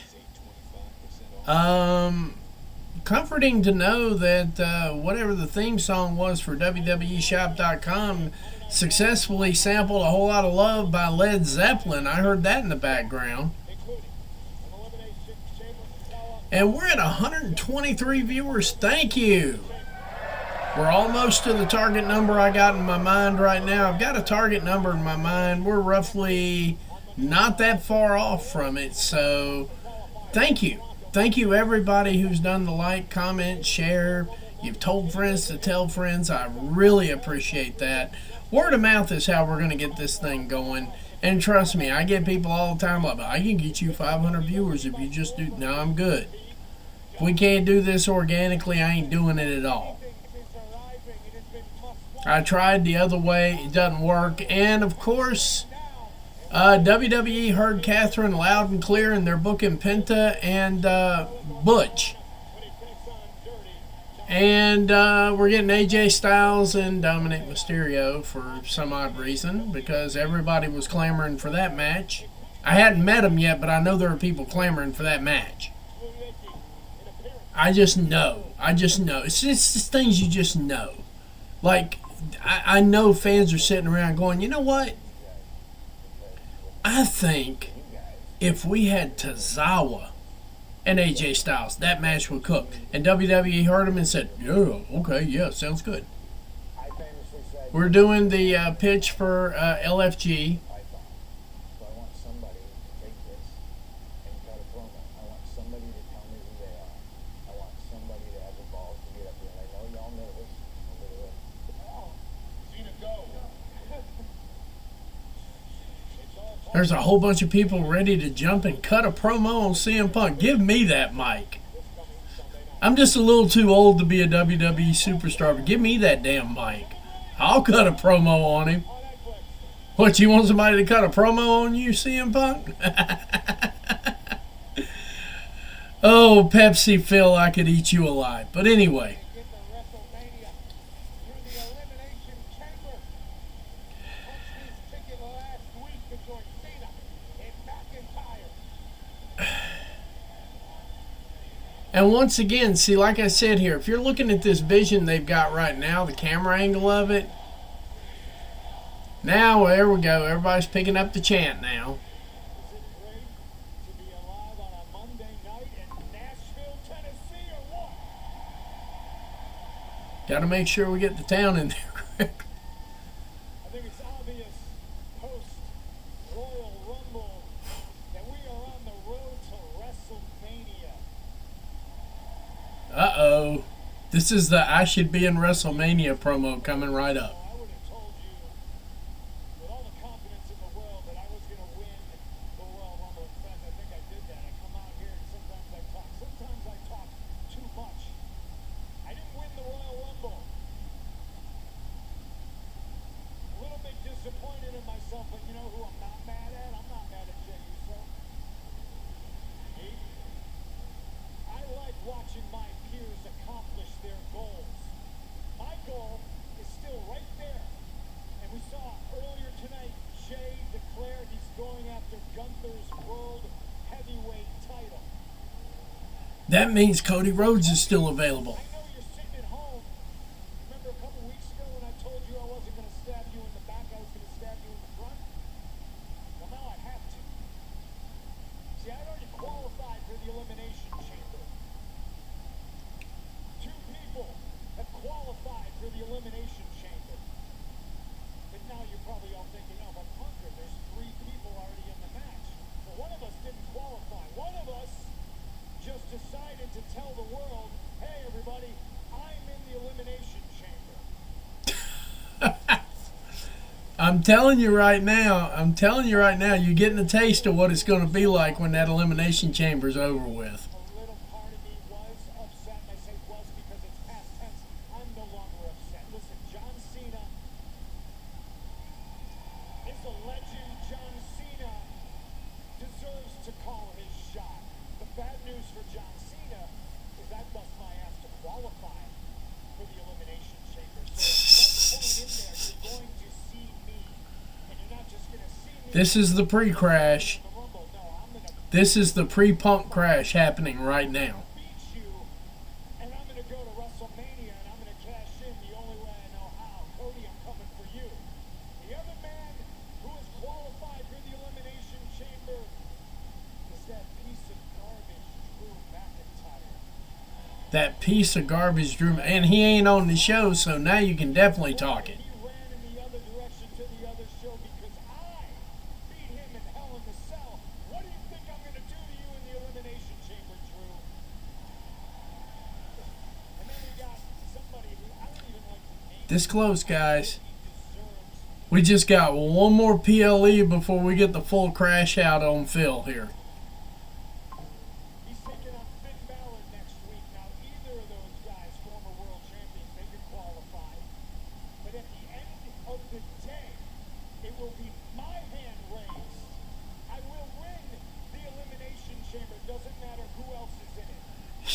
CM Punk declaring he's going to win the Elimination Chamber, hands down, no question about it.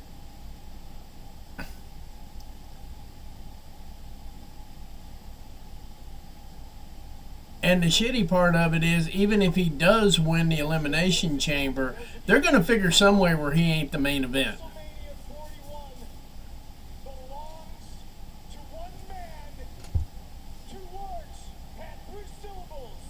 CM.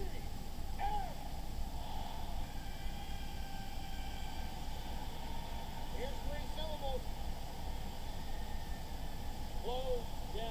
Oh, he's been interrupted by Logan Paul this time,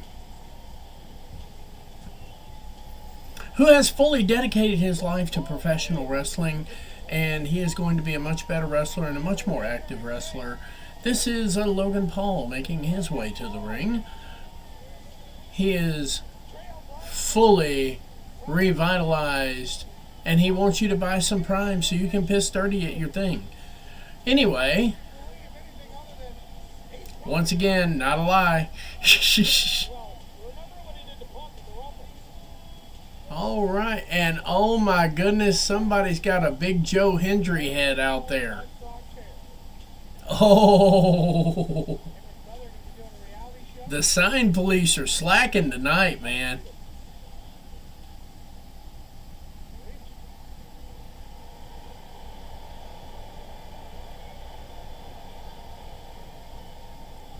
The Maverick himself, Logan Paul.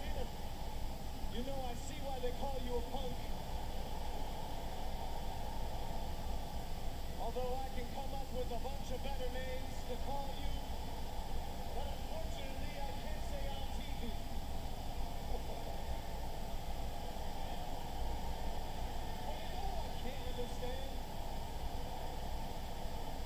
It's this. It's this right here. You boo me, but you cheer him. Why? Well, Logan, Logan liked to boo me and cheer him. Why? I never lost to Logan Paul. Cut to 24 hours later, and I'm throwing your ass head over heels over the top rope in the Rumble. And as far as I'm concerned, that was the greatest 15 minutes of fame in your entire career. I had your number at the Rumble, Punk. And I got your number at the Elimination Chamber. That is, unless Rey Mysterio actually wins the match. Tonight is Rey Mysterio's time for his 15 minutes. Oh, my. Logan Paul.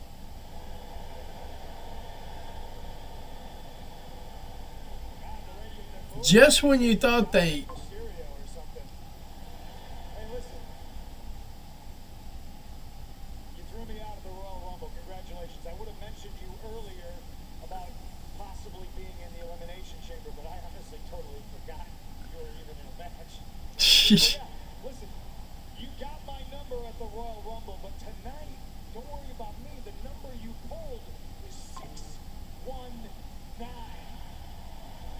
Worry about the legend Rey Mysterio, and if you get past him, if you're lucky enough to get past me, I'll see you in Toronto and I'll put you to sleep.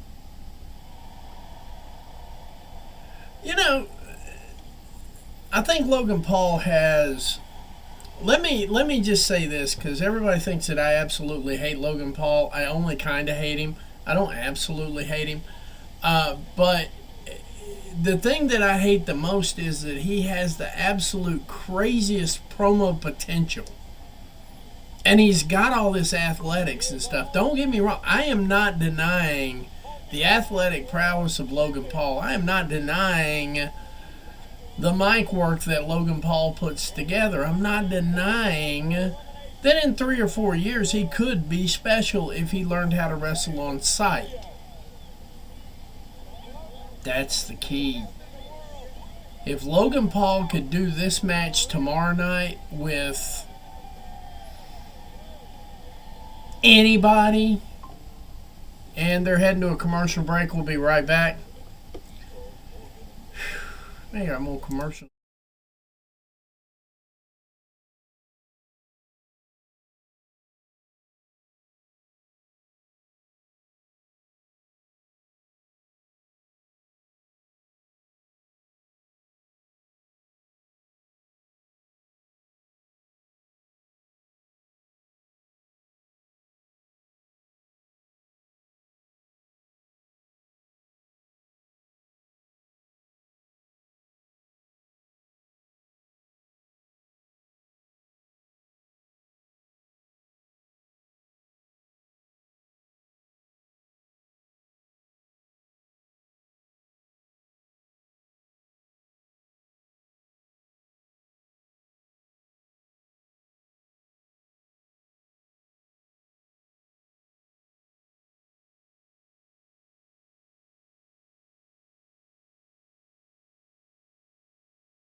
Just in time for the bell ringing here. The last time was November of 2024. Saudi Arabia, crown jewel. Logan Paul defeated Rey Mysterio to win the United States Championship. And Mysterio with the slap to Paul, and we're underway. Mysterio upset as well. Paul cost him a match last week. So I take it the chats are working over on Twitch now. That's a Twitch. That's not a kick chat.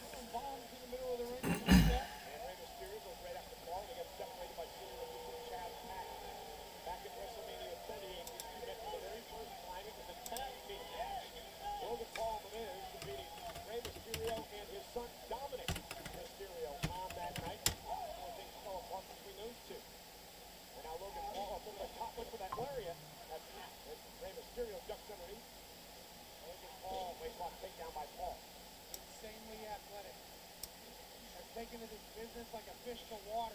And again, this matchup, one of these men will qualify for the Elimination Chamber. We know the winner now of the All right. Ray getting busy all over Logan Paul right now.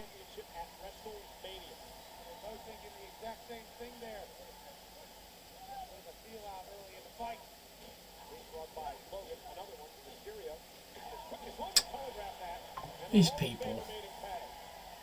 So we know the Twitch stream chats are working right now. So apparently that got through. 2010 and 2011 was the last time. Ray with a right hand to Logan, trying to outfit Paul here tonight.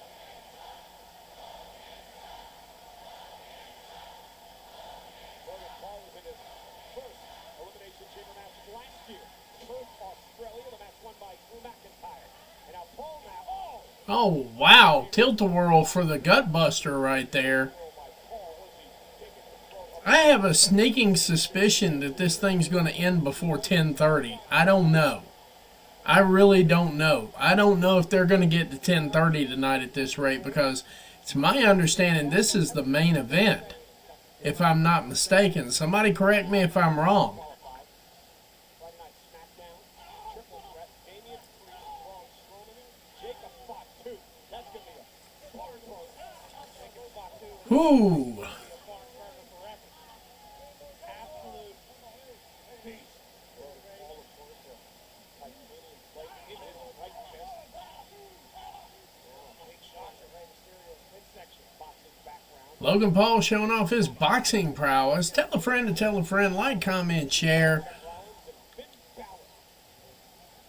Well, if we have Rey Mysterio would be the automatic dark horse, obviously. Sweat off his brow. Another devastating knee to the body of Rey Mysterio. Logan now dominated the man who entered the Royal Rumble match #1 this year, lasted nearly 25 minutes before being eliminated by the aforementioned Jacob Fatu. That's what I was worried about. I don't know if we're going to make it to 10:30. I don't know if they've got 25 minutes in the tank or 20 minutes in the tank. I don't know. You just never know. We are 25 viewers away from my target goal. I don't think we're going to make it tonight, and that's fine and dandy. I had a target goal of 150. We're at 125 right now.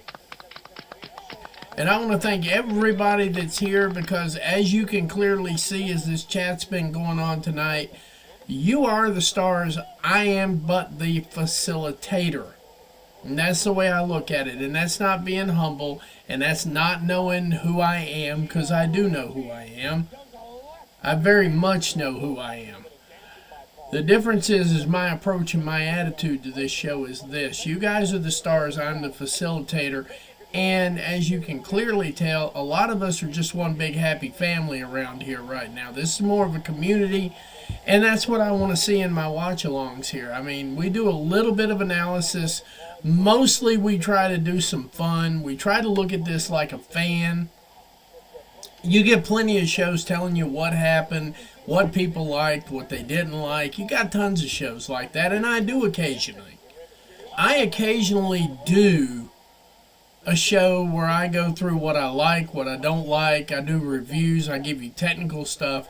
I do those a lot with Reese, the weekly steel chair on Saturdays most weeks. Sometimes I can sneak out during the week and do a show, and that's cool and dandy and all that.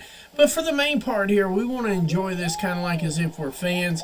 You don't need to hear somebody's opinion of everything, and I get that.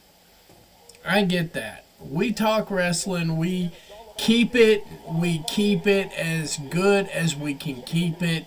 We have a little fun. We tell a few jokes.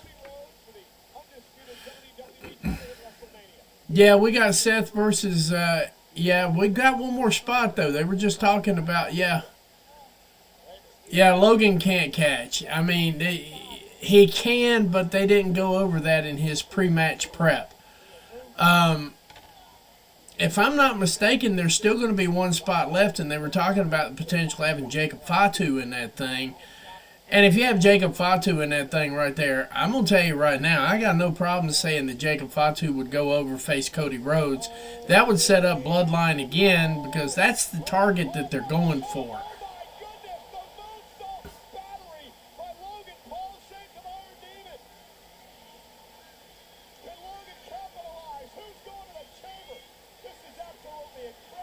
And here we go with yet one more commercial. This has got to be the last commercial break. We'll be right back in 60 seconds.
And I'm back. They're still doing commercials, but I'm back. Tell you what we'll do. We'll do a quick 15-minute after this. After the show goes off the air. Don't go anywhere just yet. We are going to switch up a little bit. And since Covalent's not doing a show tonight, they definitely don't want to step on toes at all because, you know, they've been great friends. And their viewership is, for what they do, generally is way more important to me than what I do because they're the more seasoned pros. They get it out there a whole lot easier than I do. But I figure what we'll do is this. Let's see how it plays. Let's see how this thing plays. If we get to 10:30, then we'll go ahead and call it off. If we don't get to 10:30, if we get to like 10:25, 10:20, something like that, we'll carry over. We'll do about 15 to 30 minutes there. We'll get into it and we'll talk about it. We'll talk about the show after the show's off. And that's what we'll do. We'll do that. I'll switch it up and we'll go straight to that live review looking thing. You'll know. But if you want me to do a review, give me a shout. Just let me know. And if I'm actually going to do a review, please like, comment, and share. Because I'd like to get more people in here for an actual review. If that's what we're going to do, then I'm good with that. going ahead and pulling up some stuff here, making sure I haven't really taken any notes because just don't do that. But if you guys want to do that, just give me a thumbs up, give me a shout, let me know what you want to do. If you want to do a review, we'll do a review immediately after the show. We're already here, so why the hell not? What we'll do is we'll take like a 1 minute break, something to that effect. We'll take like a 1 to 2 minute break, and we'll go from there. But, let me know what you think in the comment section. Let me know what you want to do. If that's something y'all want to do, then we'll do it. If it's not, then we'll go ahead and kill the show when we're done. But absolutely, Dev, Logan can't catch. There's a lot of things Logan can't do, because Logan doesn't work as much as the rest of the wrestlers do. He's a part-time with a full-time contract.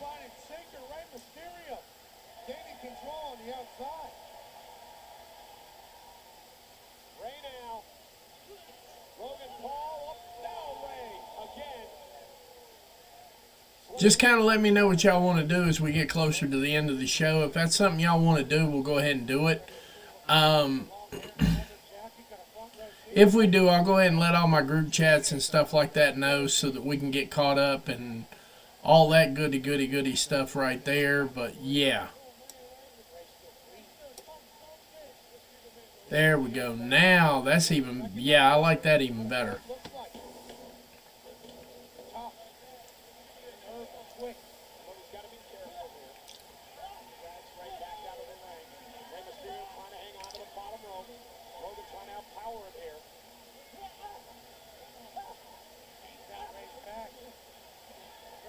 My question is, what happens if both of them get counted out? Or even better yet, what if Logan Paul can't make the 10 count? That would be even funnier.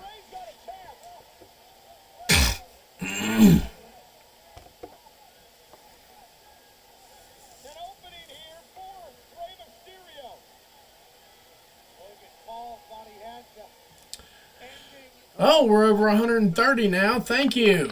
Thank you very much. Thank you super much.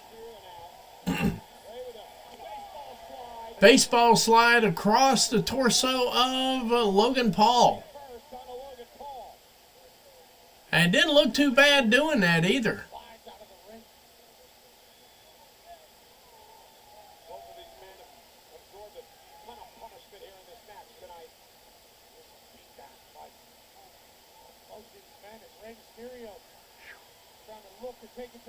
Ray's starting to,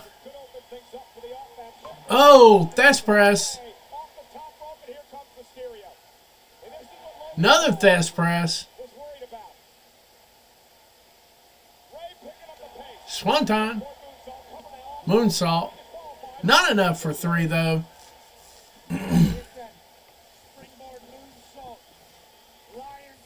Yeah, I know. It's just, he can't. Like I said, that comes with time and experience. It comes with timing. And you can't get that kind of timing practicing. You got to get in there and put the reps in. Mysterio with a forearm deep into this match now. Critical moment for both of these men. An opportunity to move a step closer to WrestleMania is on the line.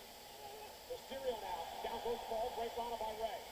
Let me check one thing here real quick before I start making declarations. People might have changed their mind.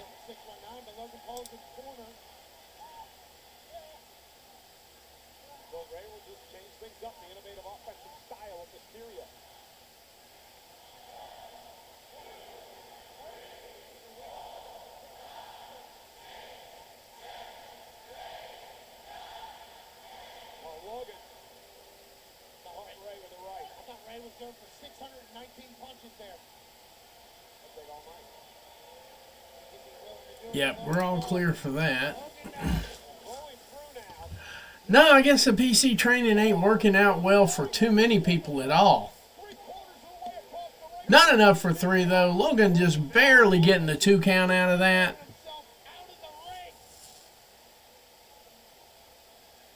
And Logan is apparently bleeding now.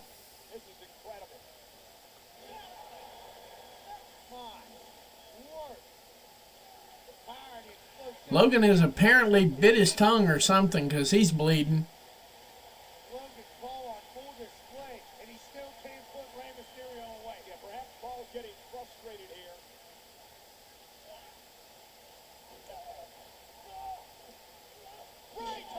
Ray turns it around into a spike DDT. Into the cover to advance to the chamber. And a kick out.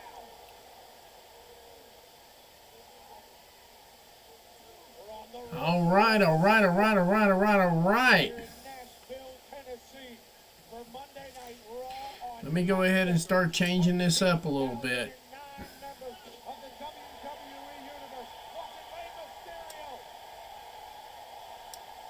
Gonna dial it up now. Look for the 619. Logan Paul with a big boot. Got Rey Mysterio in his trap. Boom, all you want, folks. Let's see if everything gets set up correctly. I don't think it's going to translate over to Twitter that well. Logan Paul busted open.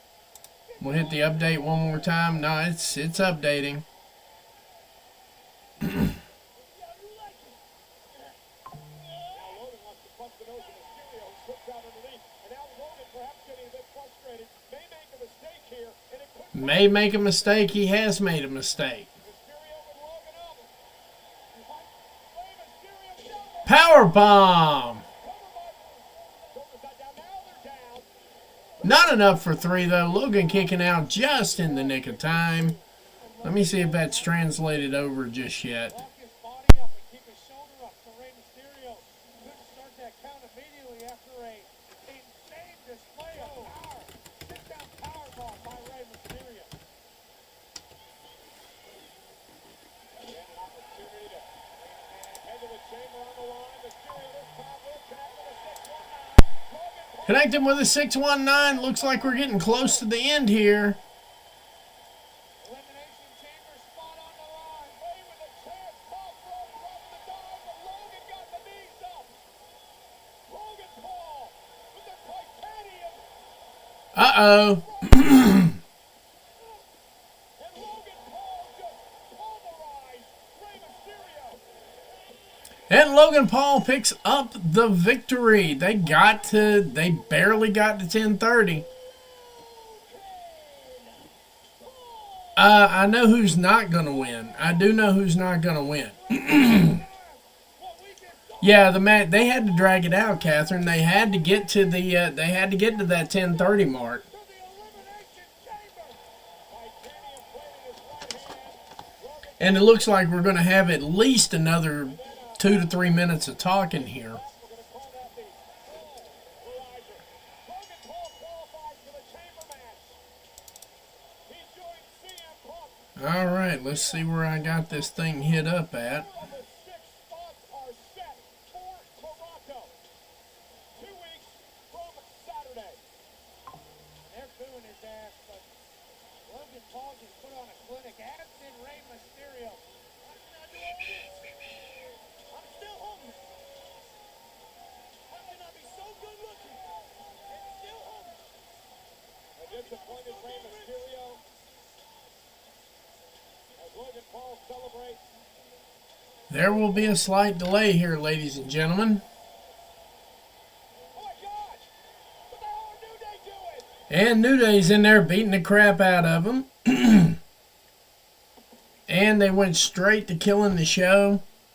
So we're going to go ahead and stop this nonsense here right now. We're going to get into a live review here. Give me approximately...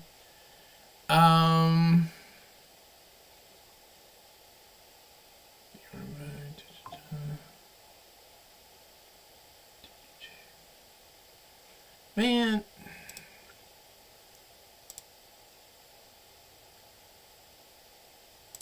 All right, give me about 1 minute to get everything set up. We'll be right back, guys. Just give me a minute.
Give me just one more second here to get all this stuff figured out here. Just give me 1 minute. I thought I had a window for it, and I don't. So just kind of bear with me here for a second. I had to make one real quick.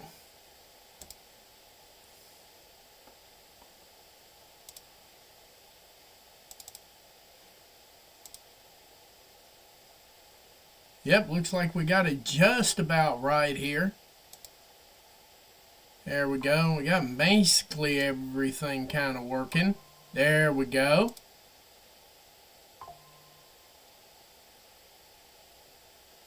All right, ladies and gentlemen, I've got about a half hour to kill here, so I figured we'd do a live review here. And, of course, people voted for it, and we'll see if this works out very well here. Just before I get started, is everybody cool with this, or are we ready to go? What do we want to do here? Just let me know. Because if everybody's ready to go home, I'm ready to go home too. If you want to do a live review, I'm sitting right here. I got the panel up. We're ready to go. That took, I made that on the fly too, by the way. That was like totally not a lot of fun to make in 1 minute or less, but we got it done. We got it done. So, kind of let me know what we're doing here. Give me just a couple of seconds to get everything lined up so it all looks good. So, let's do this.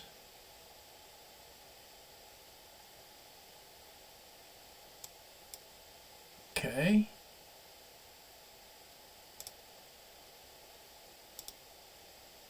Do, do, do, do, do, do.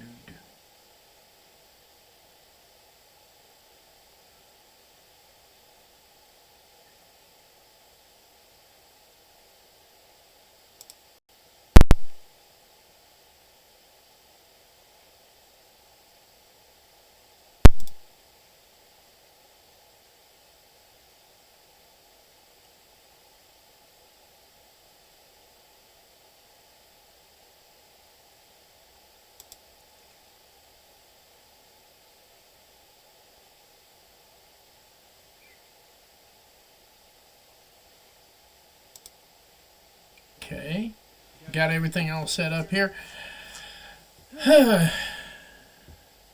Give me about 2 more seconds here because I'm trying to figure this out. Figure out where my time's at and everything else. Make sure I'm not carrying too much time here. Let's see here.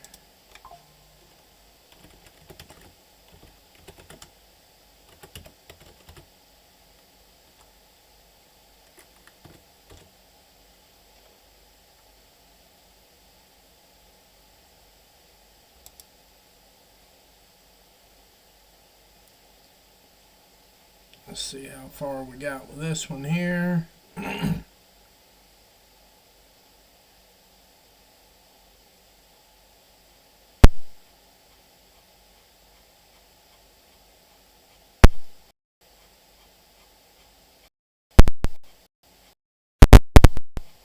Yeah, we got everything up there. All right, we want to do a live review. What do we want to do here?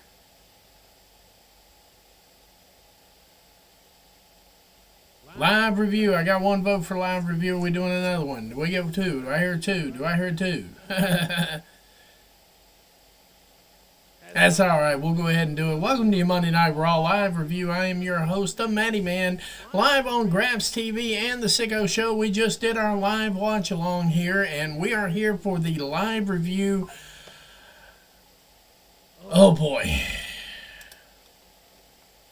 Now, for everybody that's in here that's used to listening to my live watch along where I do it as a fan and all that beautiful stuff there, I mean, we can definitely kind of keep it. I'll keep it as mellow as possible. Your Carlito cool? Okay, cool. That's cool then, man. That's cool. All right, so, pre-show thoughts here. Pre-show thoughts for the live review. Pre-show thoughts. That's where we're going with this right now. And by the way, like, comment, share, tell a friend to tell a friend to tell a friend. We're going to get bonus coverage tonight here because obviously, you know, I don't want to leave out getting a decent review. I mean, we can, if y'all want to do some echo chambers, they got like 5 or 6 of them up right now. I went ahead and looked.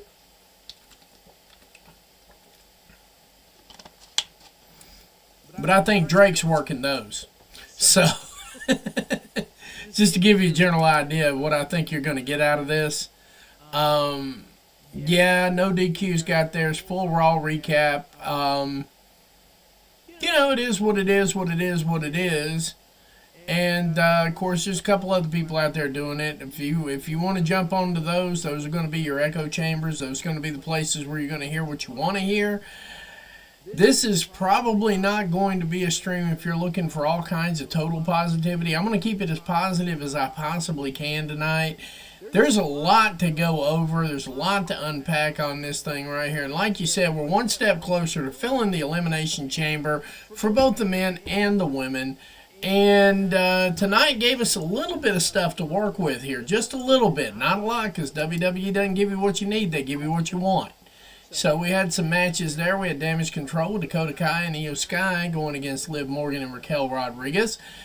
We had an appearance from CM Punk. We had an Elimination Chamber qualifying match, Rey Mysterio, Logan Paul. We had an Elimination qualifying chamber match between Bayley and Lyra Valkyria. And we had the return of AJ Styles. We had a couple of impromptu matches as well, War Raiders and the Creed Brothers, etc., etc., etc. But we kicked off with the usual montage of talent arriving to the ring, or arriving to the arena, and, we give you the appearance that they're late, but of course they never tell you about it being taped or anything like that right there. And actually, we did not have the usual montage of talent arriving at the ring, because I was thinking it's just so fluid. It's the way they do things. It's what they've gotten us set up for. I don't quite remember getting the complete montage of talent arriving to the ring, but we did get some. But then it kicked up to the catering department there, the catering area, where we had fans and so on and so forth waiting there to announce that Jey Uso himself was once again making his way to the ring, as he normally does, to kick off the show here for the last several weeks. And, of course, Jey Uso was coming down there to do his regular yeet and so on and so forth. And instead of getting to the ring, we had a brawl. The Ring General snuck out of nowhere and started beating the shit out of Jey Uso and so on and so forth. And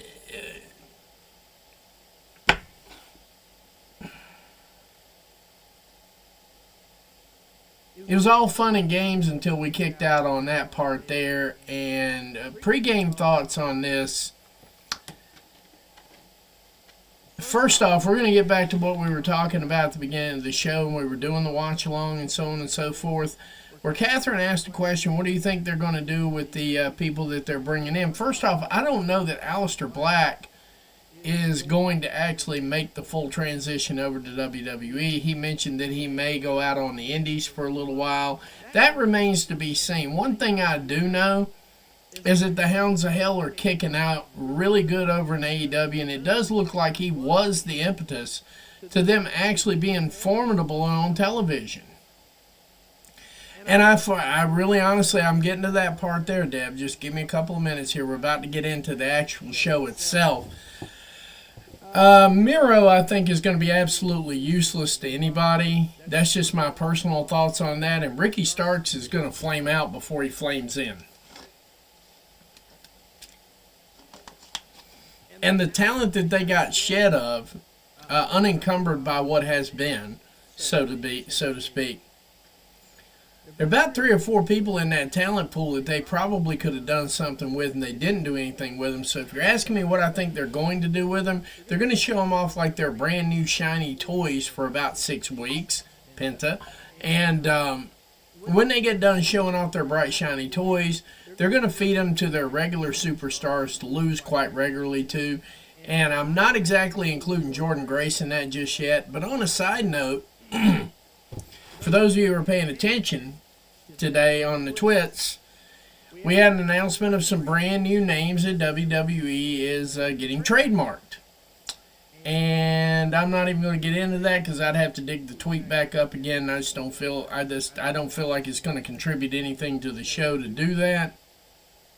But WWE is letting you know ahead of time that, hey, we've got, you can rest assured that we have 10 or 11 new talents coming in, And based on the naming structure they use, because we know WWE does not see color, that at least 3 of them are going to be black. Either that or there's going to be 3 white people with some crazy, crazy ass ring names. One or the other.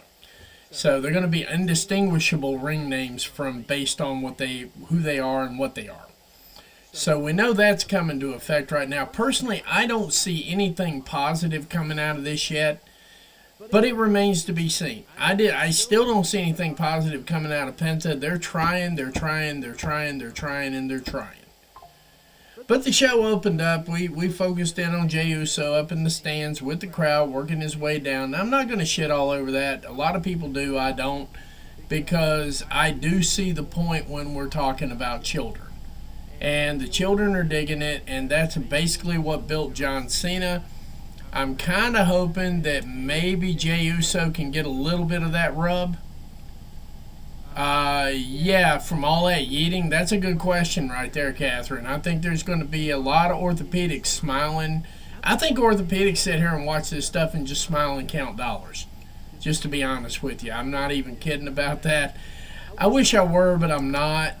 But, you know, I mean, so Jey Uso makes his way down to the ring. They're doing the usual yeet stuff, and Pat McAfee's looking like an idiot, and so's Michael Chode.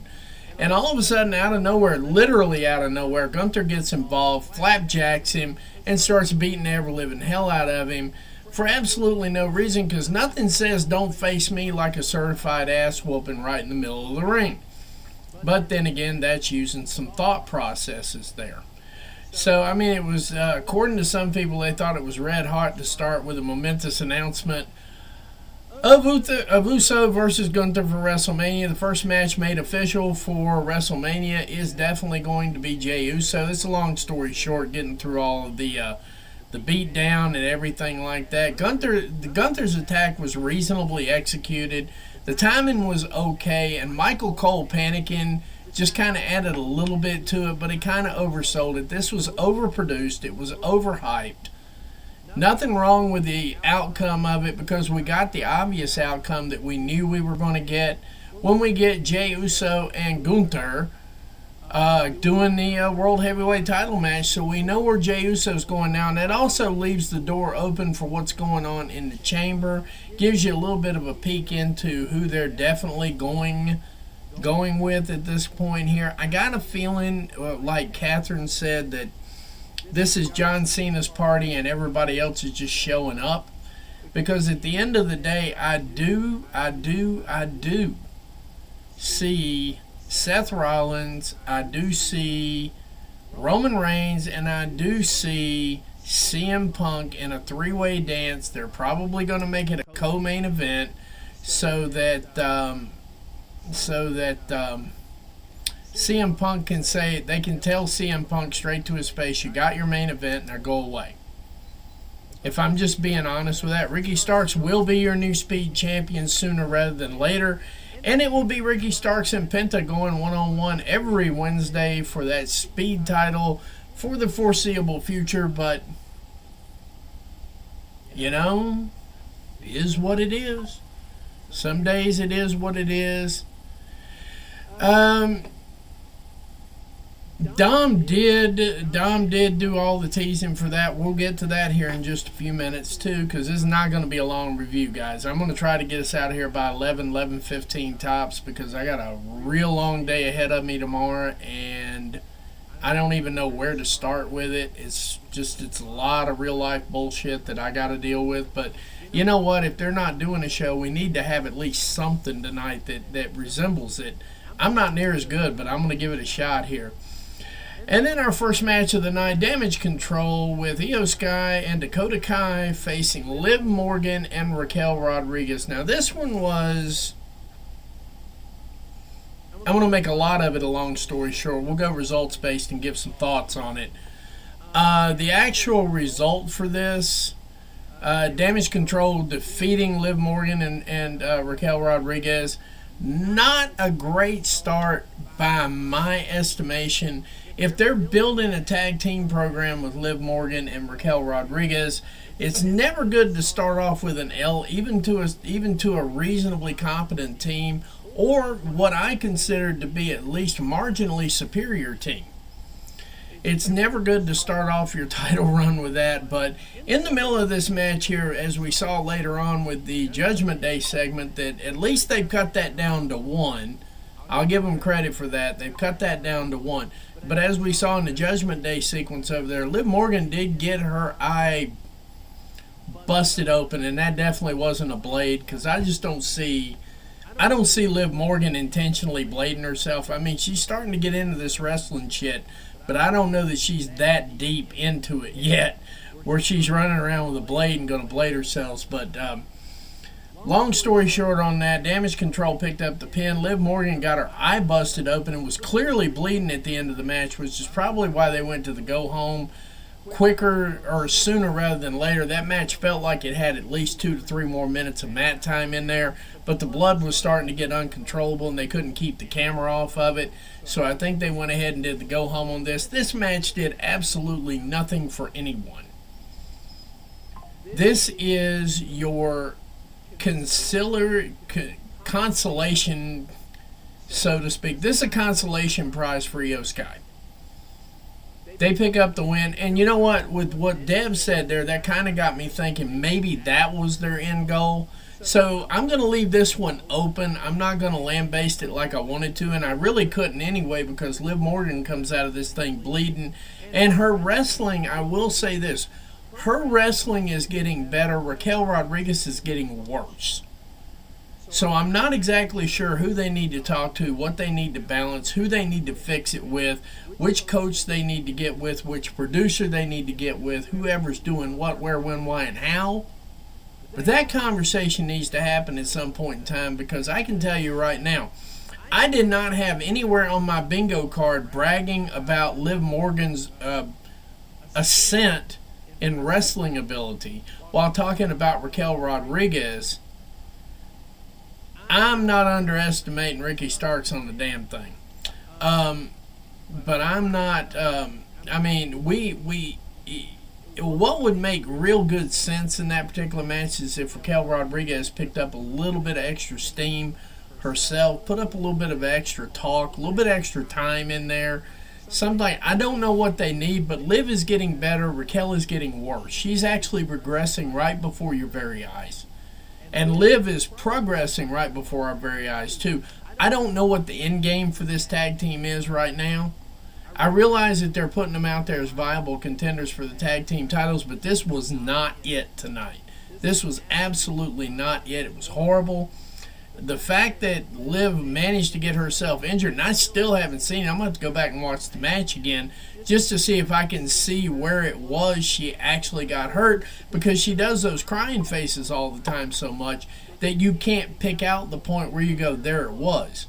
So I'll probably watch that one back tonight. I did gain a little bit of extra respect for Liv Morgan. I'm not going to shit on any of that performance, except to say that it is clear Raquel Rodriguez is regressing by the week.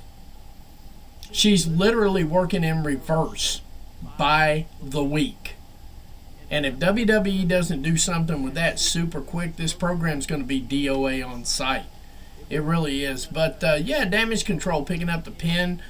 Liv Morgan picking up the stitches. She's going to definitely need them. It looked like they gave her some cosmetic stitches to kind of make sure that thing doesn't look bad.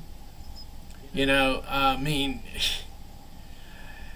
what I'm understanding here is that Liv Morgan's eye got busted open with that knee shot. Somebody sent me a text to say that that's what happened, so I'm kind of taking a look at that. Like I said, I'm going to rewatch the match and go from there.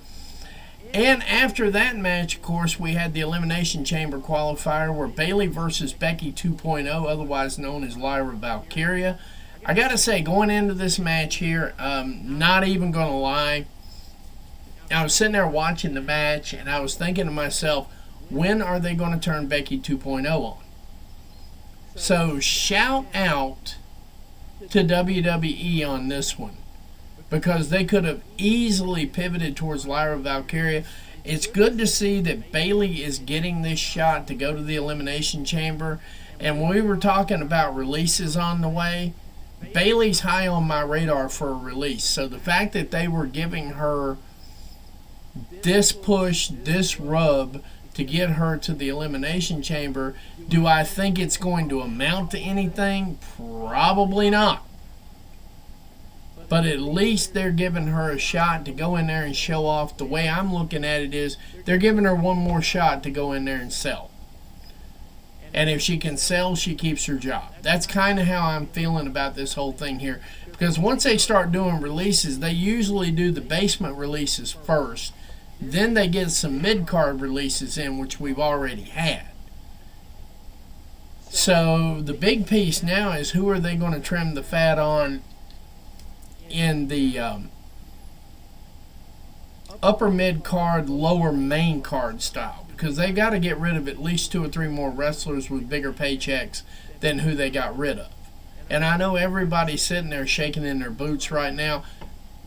I hope everybody lands correctly. That's all I got to say with all these releases. I hope people land at least the ability to make a living.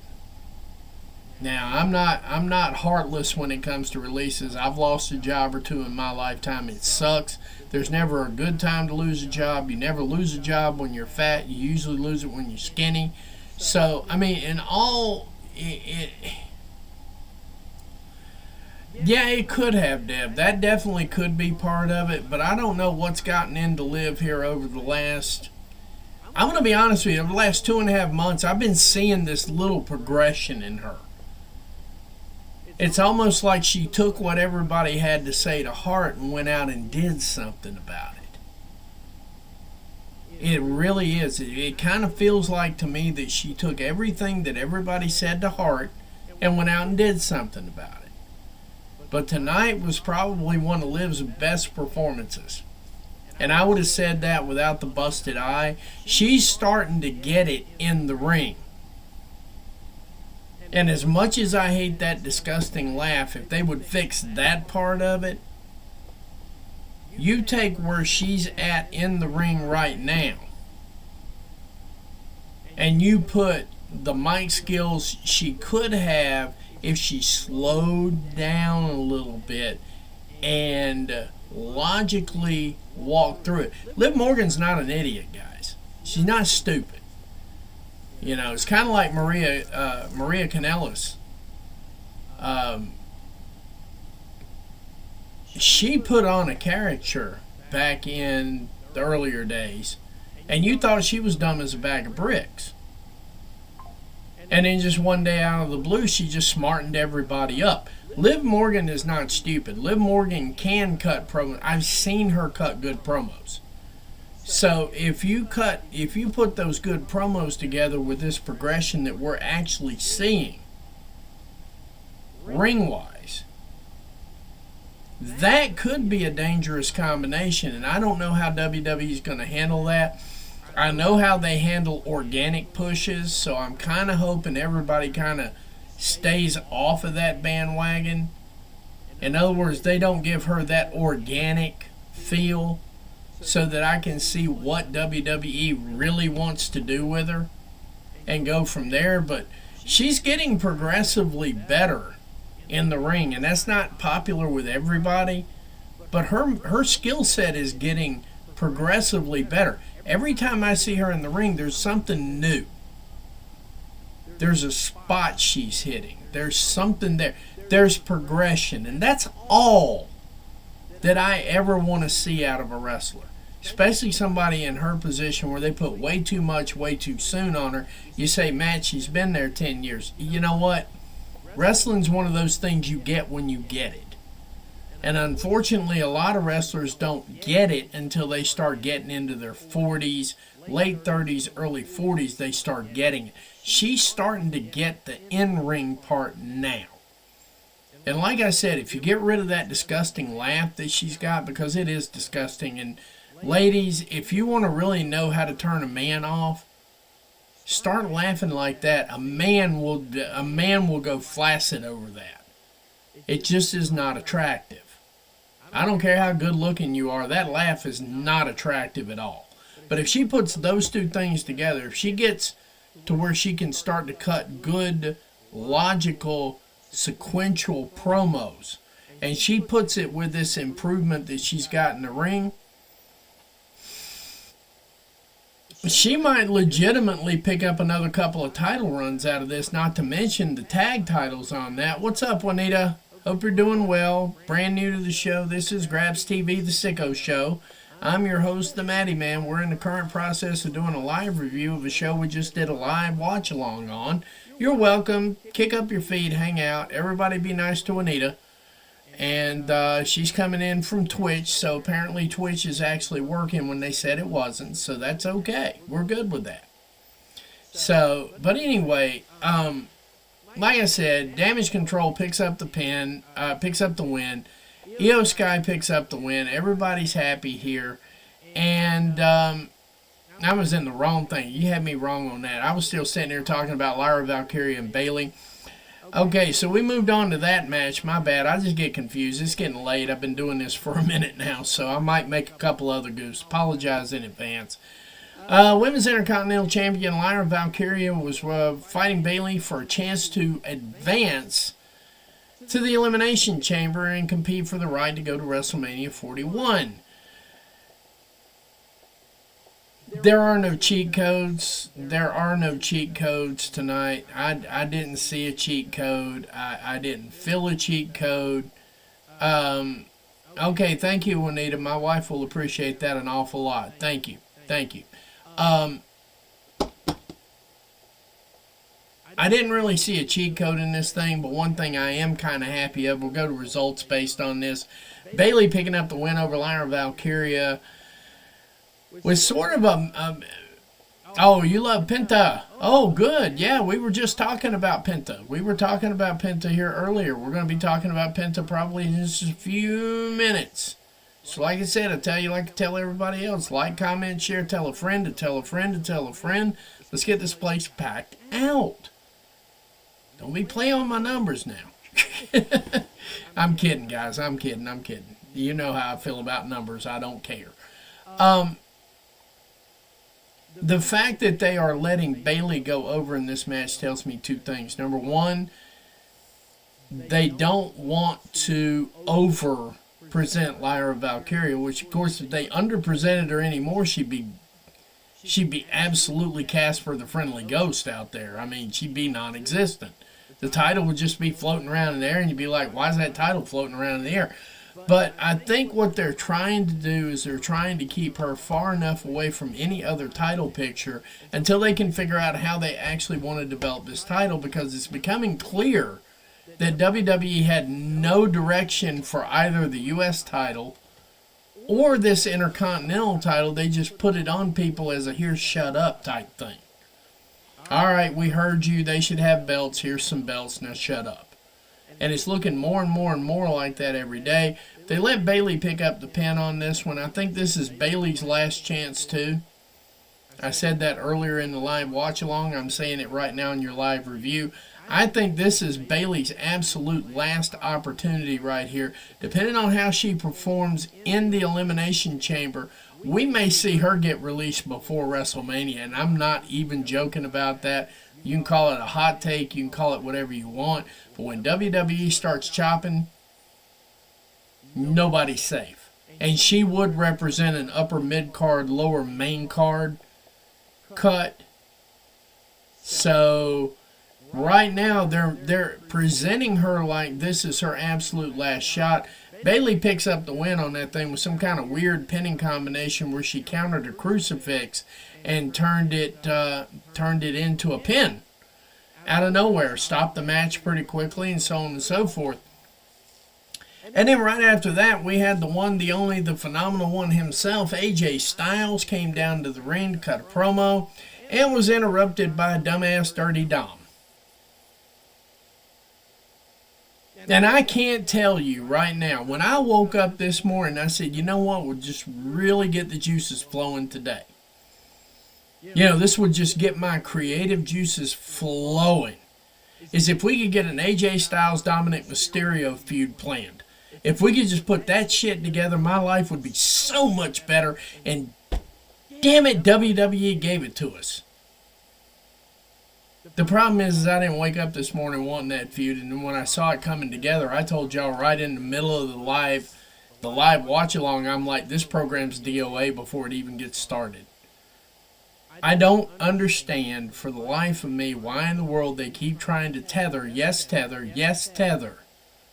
Dominic Mysterio onto hot people. It just ain't working. WWE, you got a couple opportunities here. And I say this very, very respectfully. You either turn Dominic face, get him out of the Judgment Day, get him out on his own where he has to build his own character, his own identity amongst himself and no one else. Or just send him on back to NXT and let him be North American champion for a little while. Because he's starting to get the promo part together. He's starting to get there. I'm not totally shitting on Dominic Mysterio. I can find redeeming qualities in people if I work really hard. This one right here is not a real hard work. Dominic Mysterio is starting to get his timing in the ring when it comes to these promos, when it comes to that frustration, when it comes to those things that you automatically know that go along with not being able to do a promo in the ring without this, either the crowd booing or WWE piping in boo noise to shut you up. It's hard enough to do that, but he's starting to get it. He is really starting to get it. Personally, I think I would have rather seen Carlito kick this feud off because it's vet and vet. And I said that during the live watch along as well. I said, it would be better if Carlito kicked this feud off because both of them are veterans and we could figure out, this is the test right here. And these are all hot takes I'm giving these, and this is not anything different that I didn't say during the show. But my hot take on this right now is AJ Styles and Dominic Mysterio is a prep match to see if AJ Styles can make a run. And I think if AJ hadn't have gotten injured so quickly when he came back the last time, I think if that hadn't happened, it was a freak accident from the way I understand it. But I think if they hadn't had that way, the program would have kicked off with him and Braun Breaker. Because Braun Breaker was definitely in the building. We knew that, as we'd find out in just a few minutes. Dominic Mysterio interrupting AJ Styles. They jaw back and forth a little bit. Then it gets physical. Then it's AJ Styles cleaning out Carlito and Dominic Mysterio. We'd find out a little bit later on that next Monday we're having that match. And I will be doing a live watch along for that as well. We're stuck on Mondays, Wednesdays, Fridays, and Saturdays now. So, and we will not be doing New Japan tomorrow because New Japan kicks off here shortly, and I have to have sleep because I have a long-ass day ahead of me tomorrow at work. I would love to do New Japan. I'm going to watch it when I wake up. I'm probably going to watch it during the day while I'm working. So, just letting you know that in advance. Probably have a little bit of a review to do about it because I really do want to see the matches. But I think it probably would have kicked off better if we had been able to get Carlito and AJ Styles. I think that program will come off cleaner. I don't think Dominic and AJ are going to go anywhere with this. I think this is just a tester to see if AJ Styles can work a program for 2 or 3 weeks, make sure his body's in good order. Dominic Mysterio is young enough and strong enough to work through matches with AJ in case anything goes wrong. I think he's got it. That's the only reason I could see that they kicked it off with him and Dominic and not him and Carlito because, like I said before, Carlito's the better fit. They had a little physicality, and then we move on to the next segment here. Give me just 1 second. Going through some of my notes here as quickly as possible. See here. Then we strap to unannounced, because we were just talking about in the watch-along show with what's going on with the War Raiders and so on and so forth and the tag team situation in Raw. And lo and behold, right out of the blue, we got American Made with a title match with the War Raiders. Unannounced, but there nonetheless. Long story short, we had a disqualification here because I just don't think they could figure out I think when they went into this match, now that I look back on it, now that I think back on it,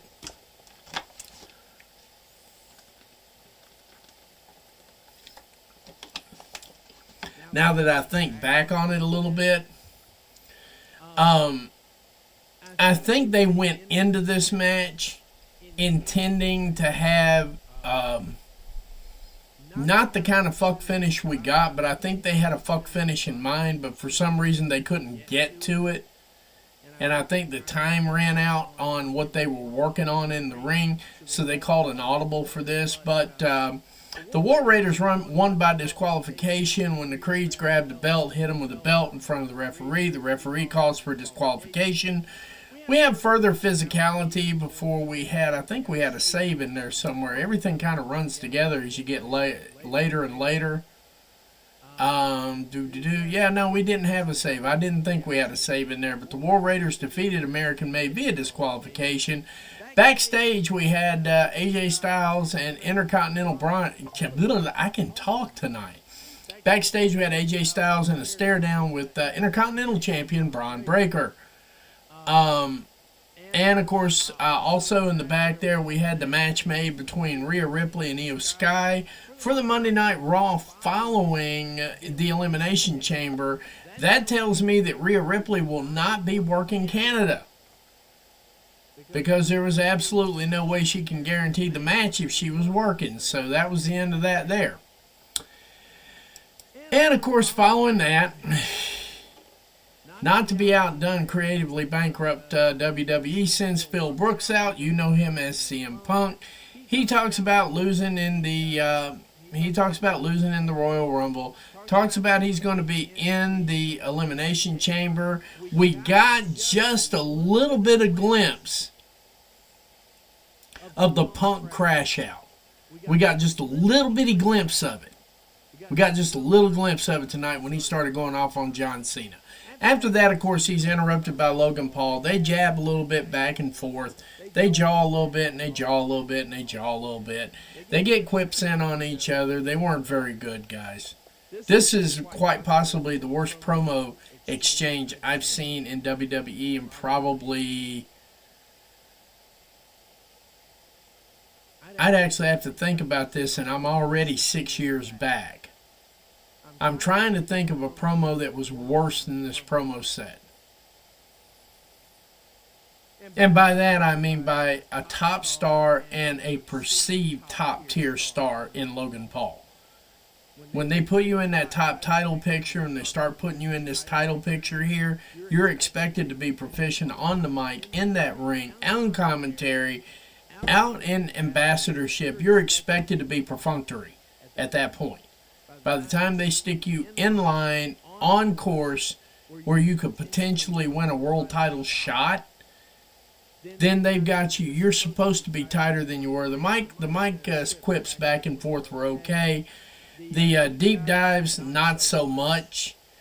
He, of course, reiterated that, since Jey Uso had gone ahead and picked Gunther, that, much like he said on SmackDown that he was going to stab him from the front, that's what he's going to have to do, because when he wins the Elimination Chamber, which is not going to happen on any planet with oxygen, but when he wins the Elimination Chamber, he is coming after Cody Rhodes, which automatically tells you he is not winning the Elimination Chamber. But that's besides the point.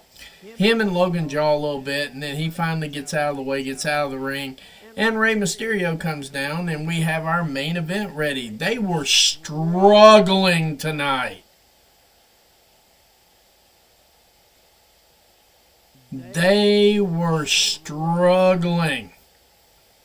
Because when I first looked at the clock and Rey Mysterio was on his way down, if you remember, I said we might have an early Raw tonight. Because by the time the bell rang, they had 22 minutes to get to 10:30, and they still didn't make it to 10:30. They came up 3 minutes short. They started off making it to 11, then they backed down to 10:45. Last week they were 10:30. This week they were 10:27. next week they could probably, hey guys, I'm going to be honest with you. I would not be shocked if they're out the door in 2 hours and 15 minutes. They're backing this thing down to 2 hours. 2 hours, 4 to 5 matches is what is their, but their sweet spot is 2.5 hours. It seems to me like Monday Night Raw's sweet spot is 2.5 hours. And for those of y'all coming in here at the end, we're just throwing a little review in the middle of all this. We're planning on getting out the door here in a few minutes, and I'm already just about to the main event. I appreciate you being here. This is Graps TV. This is the Sicko Show. I am your host, the Matty Man. We are doing a live review of Monday Night Raw after doing the watch-along of Monday Night Raw. But Rey Mysterio gets down to the ring there, and of course he has, he's got that legend status now because CM Punk put the word legend on him on the way in the door, just to make sure that you absolutely knew that Rey Mysterio was indeed a legend. Long story short, Logan Paul won a match that he should have never been in. There is no one. And this doesn't have anything to do with heat or lack thereof. There is not one WWE fan. I take that back.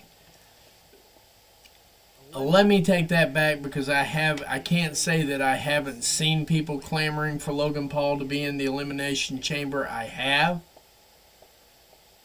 So I'm going to correct myself here, and I'm going to say 75% of the viewing audience for WWE Raw do not want Logan Paul within 100 miles of the Elimination Chamber. Not with people like A-Town dude. I can't ever remember his name to save my life, but not with the likes of him hanging out there. Not with the likes of, we got AJ Styles hanging out there now. We got Damian Priest hanging out there right now. There's a lot of people that a lot of the WWE Universe want to see in the Elimination Chamber before they see Logan Paul in the Elimination Chamber. And you say, well, he wasn't in the last one. Nobody interfered with it and screwed it up. That was his job. He's the heel. I do have a brain. I do know the difference. But what I'm trying to say is I believe maybe 25% of the WWE Universe is clamoring for Logan Paul to be in the Elimination Chamber. Count me out of the 25%. If you're in that 25%, good on you. Not going to crap on you for your thoughts. We had 140 viewers. Thank you, guys. Thank you very much. But long story short on this one here, Logan Paul picks up the pin on Rey Mysterio with some interesting new finishing move that doesn't accentuate the fact that he quote-unquote has titanium in his fist. I mean, I got to see scars for that. You can't, I see what you're talking about, but I don't think you can scope titanium into somebody's hand. There's going to be a scar somewhere, but I digress a little bit. Logan Paul picking up the pin, and of course we were getting something going on here and now, and WWE is still incorporating that new, wow, just when you're about to get into it, we're going to pull the plug on it. They did that last week. They did that this week. They did that the week before last. Dear WWE, from anybody who really does not want to go digging through your socials to find the end of what you had them watching for 2.5 hours, this is where you get your other half hour back, dumbasses.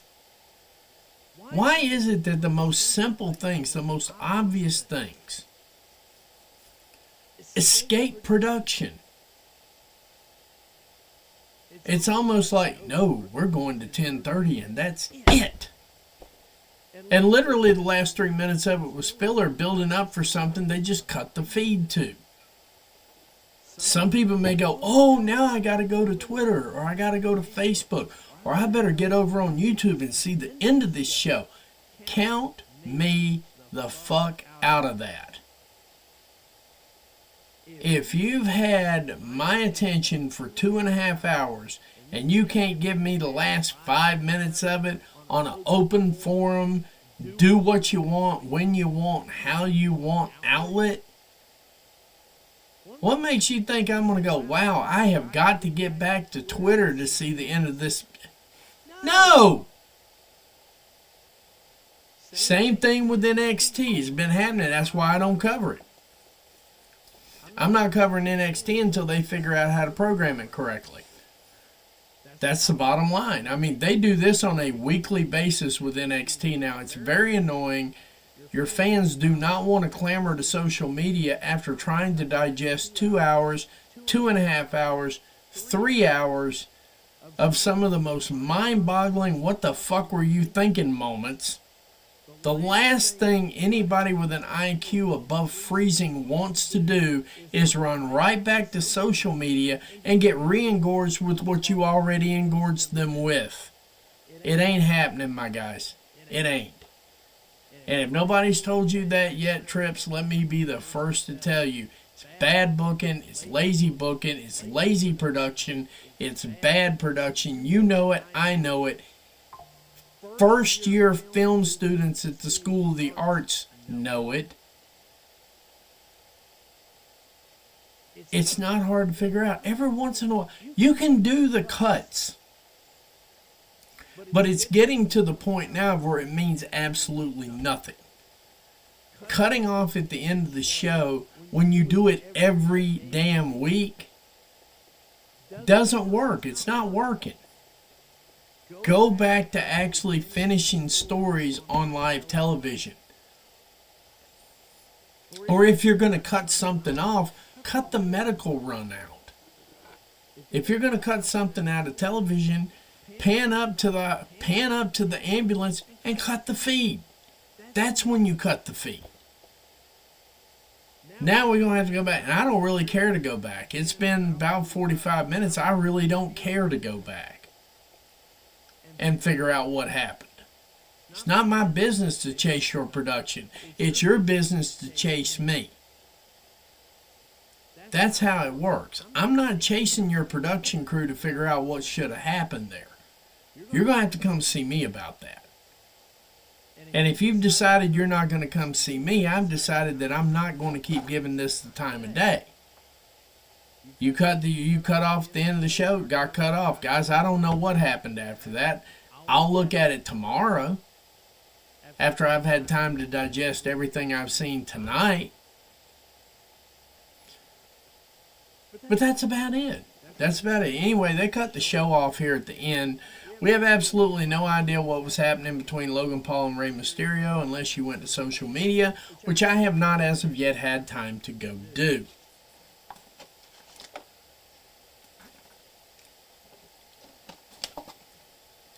Closing thoughts, because it is way past my bedtime tonight. I'm not even joking. When he said he wasn't doing a show, I'm like, great, I can get into bed before 1 o'clock in the morning. It's going to be great. Not that I don't mind hanging out with y'all. Let's not get it twisted. I just know I got a heavy day ahead of me tomorrow, and I want to make sure that I can be rested for it. Closing thoughts.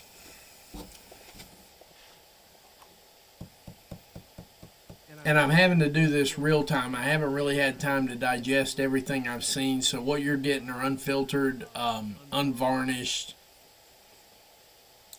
Just the first, off, as my friend would say, off the rip.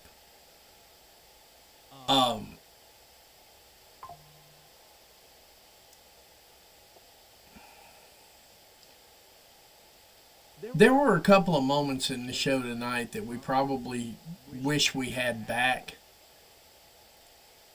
And I think if WWE thinks back on it and they get to that Braun Breaker stare-off, somebody in production has got to say, damn, I wish I could have had that minute back. We could have done this differently and we could have sold that. We could have sold.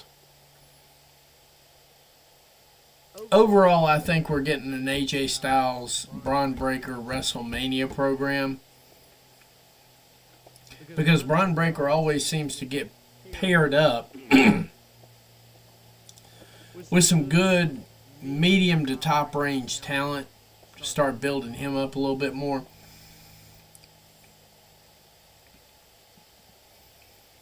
But I'm guessing if WWE production actually passed production at any reasonable junior college, I think they see that stare off and they go, wow, I wish we could just turn back the hands of time and flip the roles, or maybe even just leave Dominic in catering, because that stare off, that was the shit.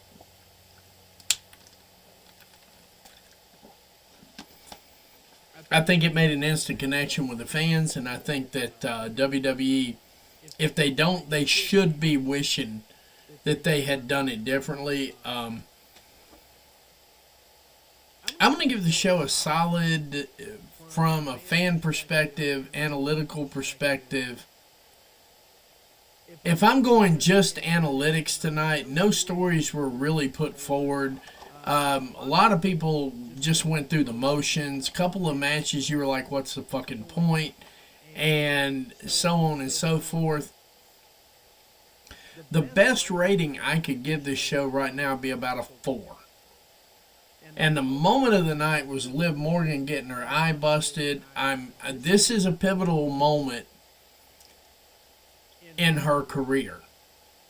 And I doubt she gives two flying craps about this show, much less watches it. But if you ever stumble across this particular segment, Liv, this is a defining moment in her career. If she shows up to work on Monday, even if she has to have protective headgear to protect those eyes, I think she's made. And I think that at that point in time, a match between her and Rhea Ripley for real might actually draw some money. I think that match, for the WWE fans, see, I'm talking to WWE fans here, because we just got through watching WWE program. Now, if I were talking in another forum and I knew that I had more people that were of like mind when it comes to how I do analytics, I would probably deep dive into this a little bit more. But I'm throwing WWE a bone here, because when that eye busted up and she still finished that match, and finished it in style, that closed, the go home was not phoned in by either. It was a good go home. Now, if she can somehow manage to show up for work next week, it's a big if, because we don't know if she got a concussion, got a busted eye, never seen Liv bleed in my life. I could be wrong. She may have bled at another point in time, and I don't have anything to draw from. But if she has a legit concussion, I'm still putting all bets on the table for when the concussion protocol is cleared. If she shows up to work with that shiner and those stitches, and can somehow get rid of that nasty ass laugh, because there's lots of ways to be a heel without being annoying to that level. Because women already hate you because you're beautiful. So you ain't getting the women vote with this shit. You're still hanging on to the men's side of things, and that laugh is fucking annoying. That laugh right there is the laugh that men go, you know what? I don't care what she looks like. I gotta get the hell out of this house.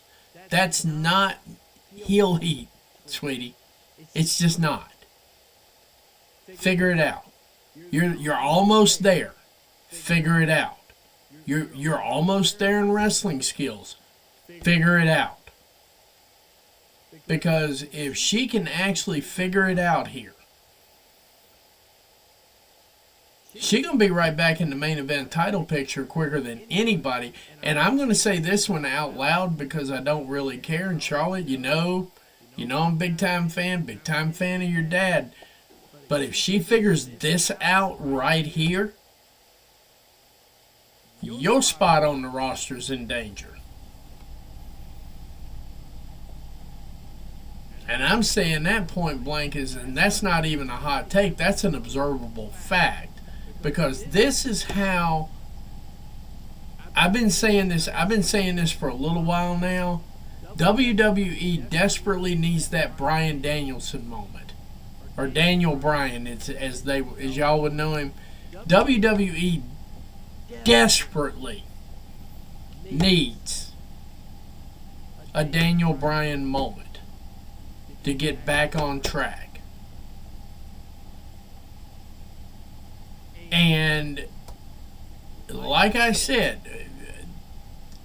next week, if she doesn't have a concussion, at the Raw following concussion protocol clearance, just like what they did with Dakota Kai tonight, the immediate Raw following that, you show up, work your ass off as best you can. We know you're hurt.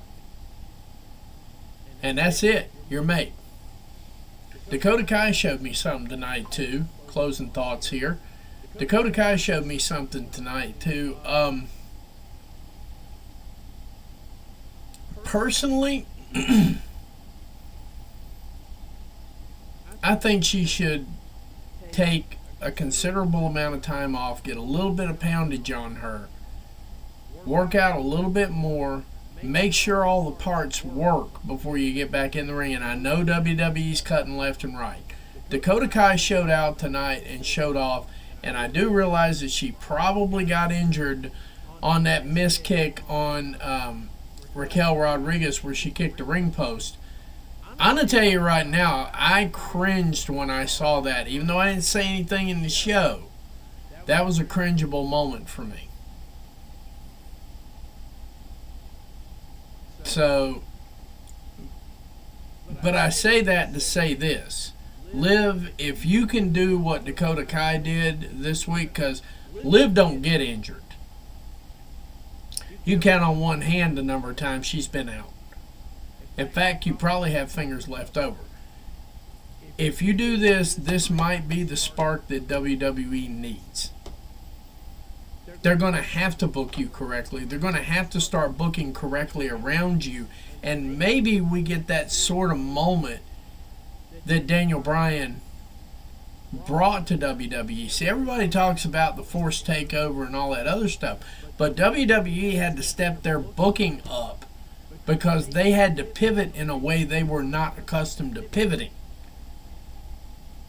So I'm thinking if there is a hope for this show to become good enough to really actually accomplish the goal that they're trying to accomplish, Liv Morgan needs to show up to work next week. Or if she has a concussion, she needs to show up to the very first Raw after her concussion protocol clearance. If that happens right there, we might actually be having good, positive things to say, because WWE is going to have to pivot in that scenario like they had to pivot with Daniel Bryan. I'm used to calling him by that. They had to pivot to include Daniel Bryan in WrestleMania the way they wanted to do it. They had to pivot. The show got better. The subsequent Raws and SmackDowns for a long time got considerably better because they had to pivot.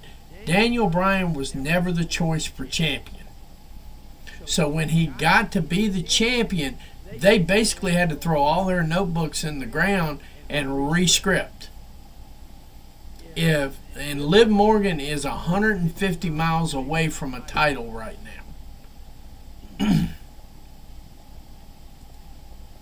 If she can get back in that title picture with what's going on right now, WWE is going to be forced to rewrite scripts. And when they have to rewrite scripts, the product gets better.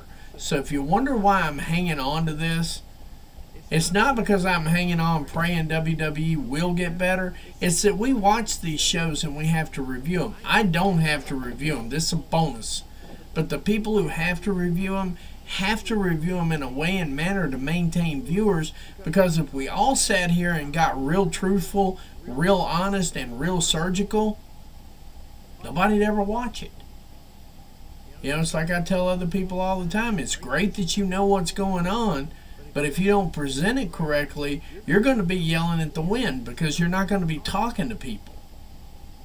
But this is a moment, if I wanted to hang a moment tonight, if I wanted to actually put some thought into all of this, and of course all of this I haven't had time to put thought into, but if I had one redeeming moment tonight, Liv Morgan is going down that trajectory that Daniel Bryan went down. And I don't think they have the plans for her that y'all think they have the plans for.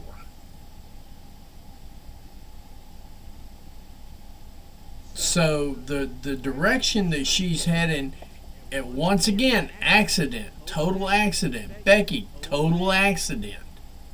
At least I like to think it was a total accident. It could have been intentional. But tonight I can definitely say it was probably a total accident.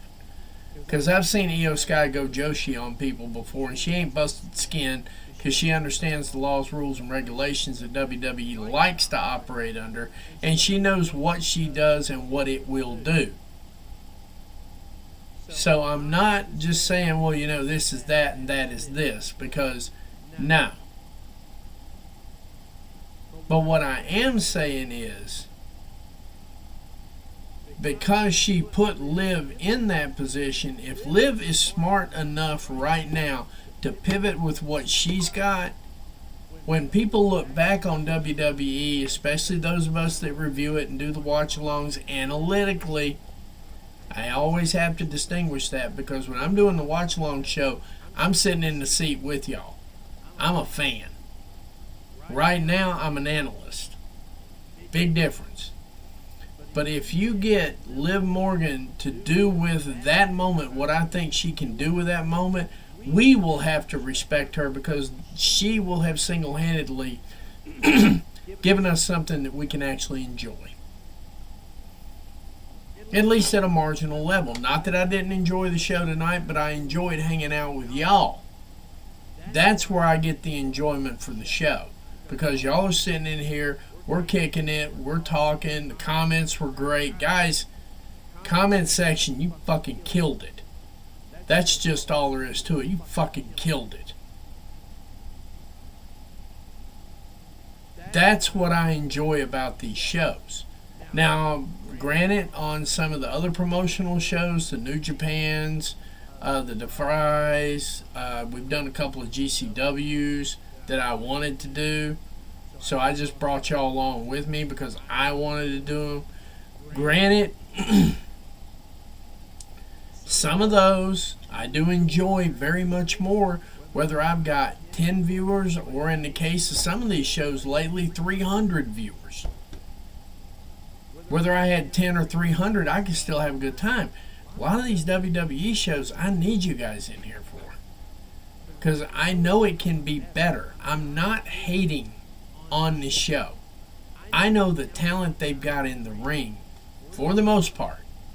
And I know that if they utilize the talent the way I've seen them outside the business, this product could be so much better. And they're like, well, they're in WWE now, you gotta do it WWE way. Well, here's the deal. If you want wrestlers to be WWE wrestlers, hire people you can make WWE wrestlers. Don't hire the people that I absolutely love and adore and then try to WWE them. No other promotion does that, I swear. No other promotion comes in and immediately breaks them down and remolds them in their own image. You run what you brought. If you go to AEW, you run the skill set you walked in the door with. You go to New Japan, you run the skill set you walked in the door with. That's what you run. And we find somebody else that runs a similar skill set, and we put the two of you together. If If you can't understand why the booking's all fucked up in your mind, that's because that's the way they do it. The booking is not fucked up. This is how they do it. Whereas in WWE, it doesn't matter who you are. And Kenny Omega, if you go there, I swear to God, I will not ever acknowledge your existence on this planet as a wrestler again. And I mean that from the bottom of my heart.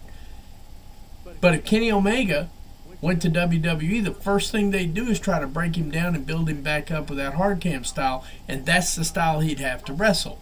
Whereas y'all are about to lose some wrestlers, and some you've already lost. If they come up to AEW is going to let them walk in the door with what they've got. Their mic skills, their work rate.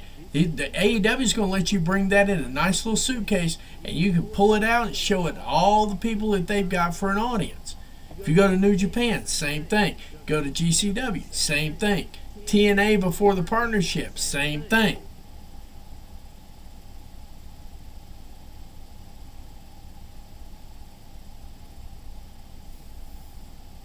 That's why I'm excited about this match. That's why I'm excited about what happened tonight. So if I can find something redeeming about this show, regardless of the semantics, regardless of how it played out, there were some good moments in this show. I would have left Dom Mysterio out. I would have sent Braun Breaker out. I would have bet on AJ Styles and sent Braun Breaker out. Because as soon as they put the two of them together, no words were exchanged except Braun Breaker said something on the way out. He said like a little one-word quip on the way out. Other than that, nothing was exchanged.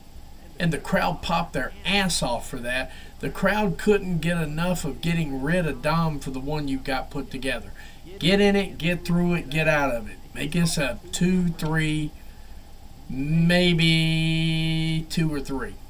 3's tops. I wouldn't go anymore. Oh, Dragon Lee came to help after, yeah. See, I didn't even... But even then, Catherine, they did this to me the last time with NXT. And they've done it 3 weeks in a row on NXT, and I don't go back. I don't care about the finish after that. If you're not going to willing to share it with me after you've had me invested for 2 hours, I don't really want to see it. I don't care. If you couldn't share that last 5 minutes with me and I've got to go somewhere to figure it out, no, fuck you. I'll see it on the replay next week. Oh, that's what they were doing. That's exactly how I look at it. It's lazy booking, it's lazy production. And especially on a Netflix show when they could easily go to 11 o'clock. They had time to spare. They could have done it. They just chose not to do it. And that's the part of it right there. That needs to be fixed. That needs to be fixed sooner rather than later.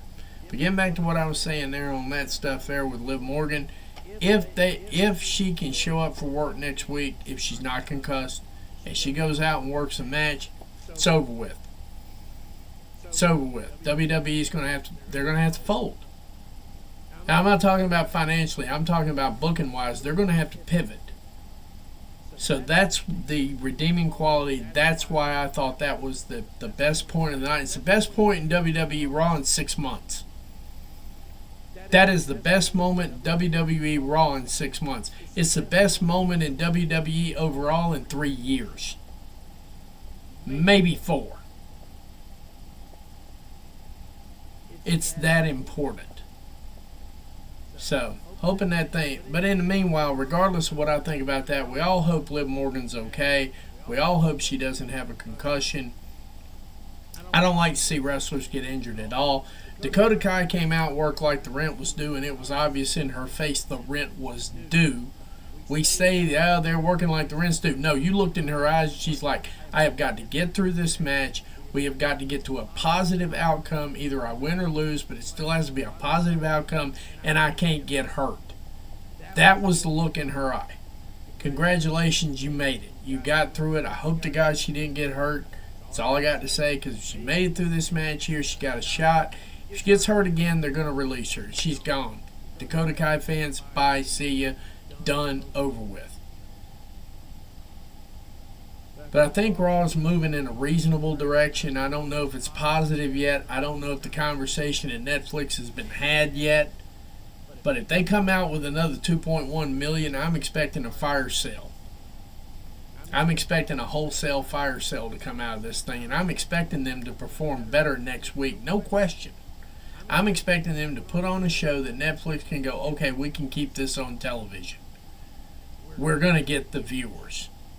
Let's go with it. They don't put on a show like that next week. Y'all all thought I was kidding when I said this show might not last 6 months on Netflix. I mean it.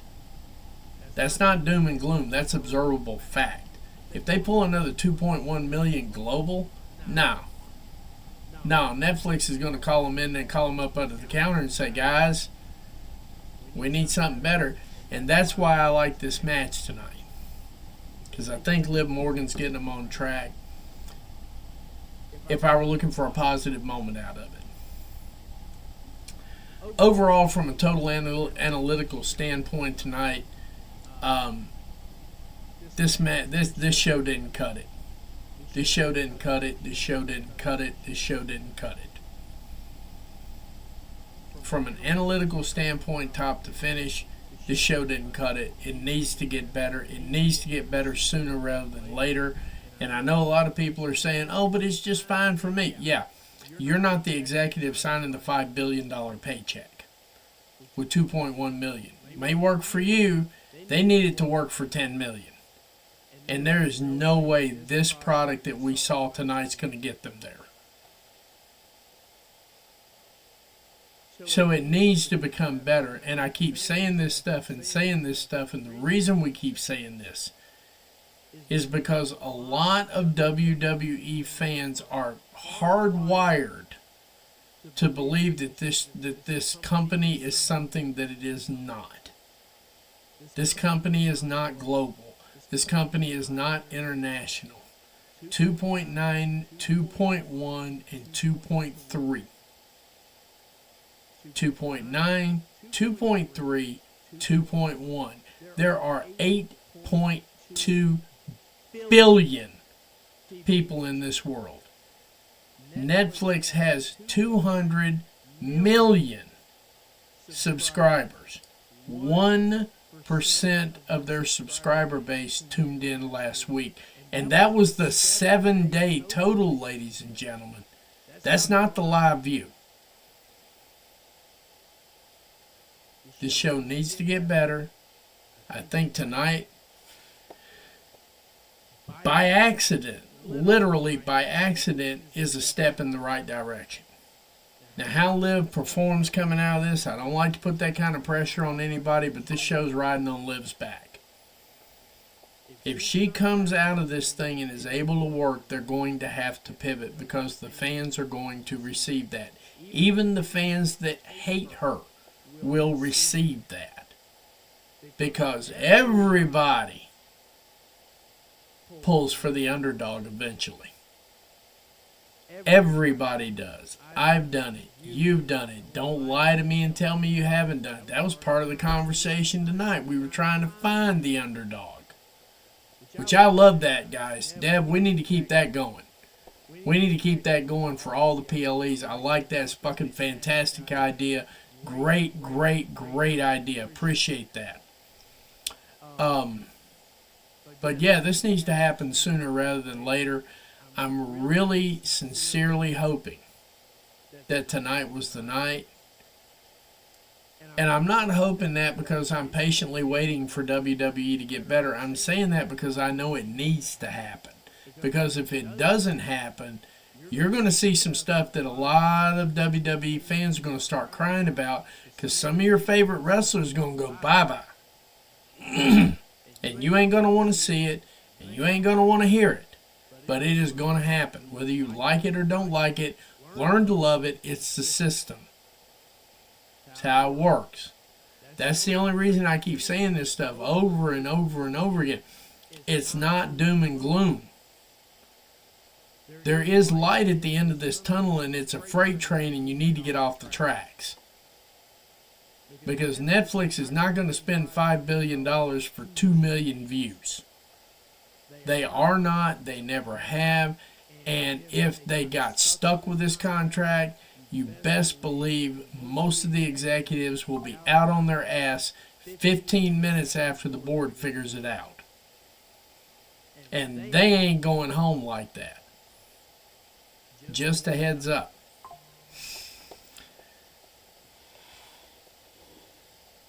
I think we have a good progression going into Friday for this show. I'm not going to be able to watch the show tomorrow night. I'm going to have to watch the replay on NXT, so I don't know exactly how I would plan to do how any of this played into that, except Roxanne Perez being featured on the match. I can talk next week. So, but I think going into SmackDown, they've got most of the questions answered, so we just have to figure it out from there. Other than that, that's it. That's all I got for this show. I would have more, but, you know, like I said, for some reason tonight we don't have Covalent, so I figured I'd jump in here and do one because you got to have an alternative to the think tanks and the bubbles that are going on around me. And if I'm going to be the alternative, I'm fine with that. At least for tonight. I can sub in. I'm not even 10%, but I am 8%. And that sometimes is the best you can get. So with that said, I will not be live tomorrow night. I will be live on Wednesday night for a Wednesday Night Dynamite, which is shaping up to be a hell of a show. So until then, ladies and gentlemen, this is Graps TV and the Sicko Show. I have been your host, the Matty Man. We had 146 viewers here tonight. Thank you. As I say, probably more times than you want to hear every night. You are the stars. I am but the facilitator. And tonight's show has been phenomenal. I really appreciate it, and I appreciate you. But with that said, I'm going to go ahead and call it a night, get to bed, and go ahead and face tomorrow head on like I know what I'm doing. So with that said, I just want to say good night, God bless, and good night, America, wherever you are, and we will definitely see you Wednesday at 8 p.m.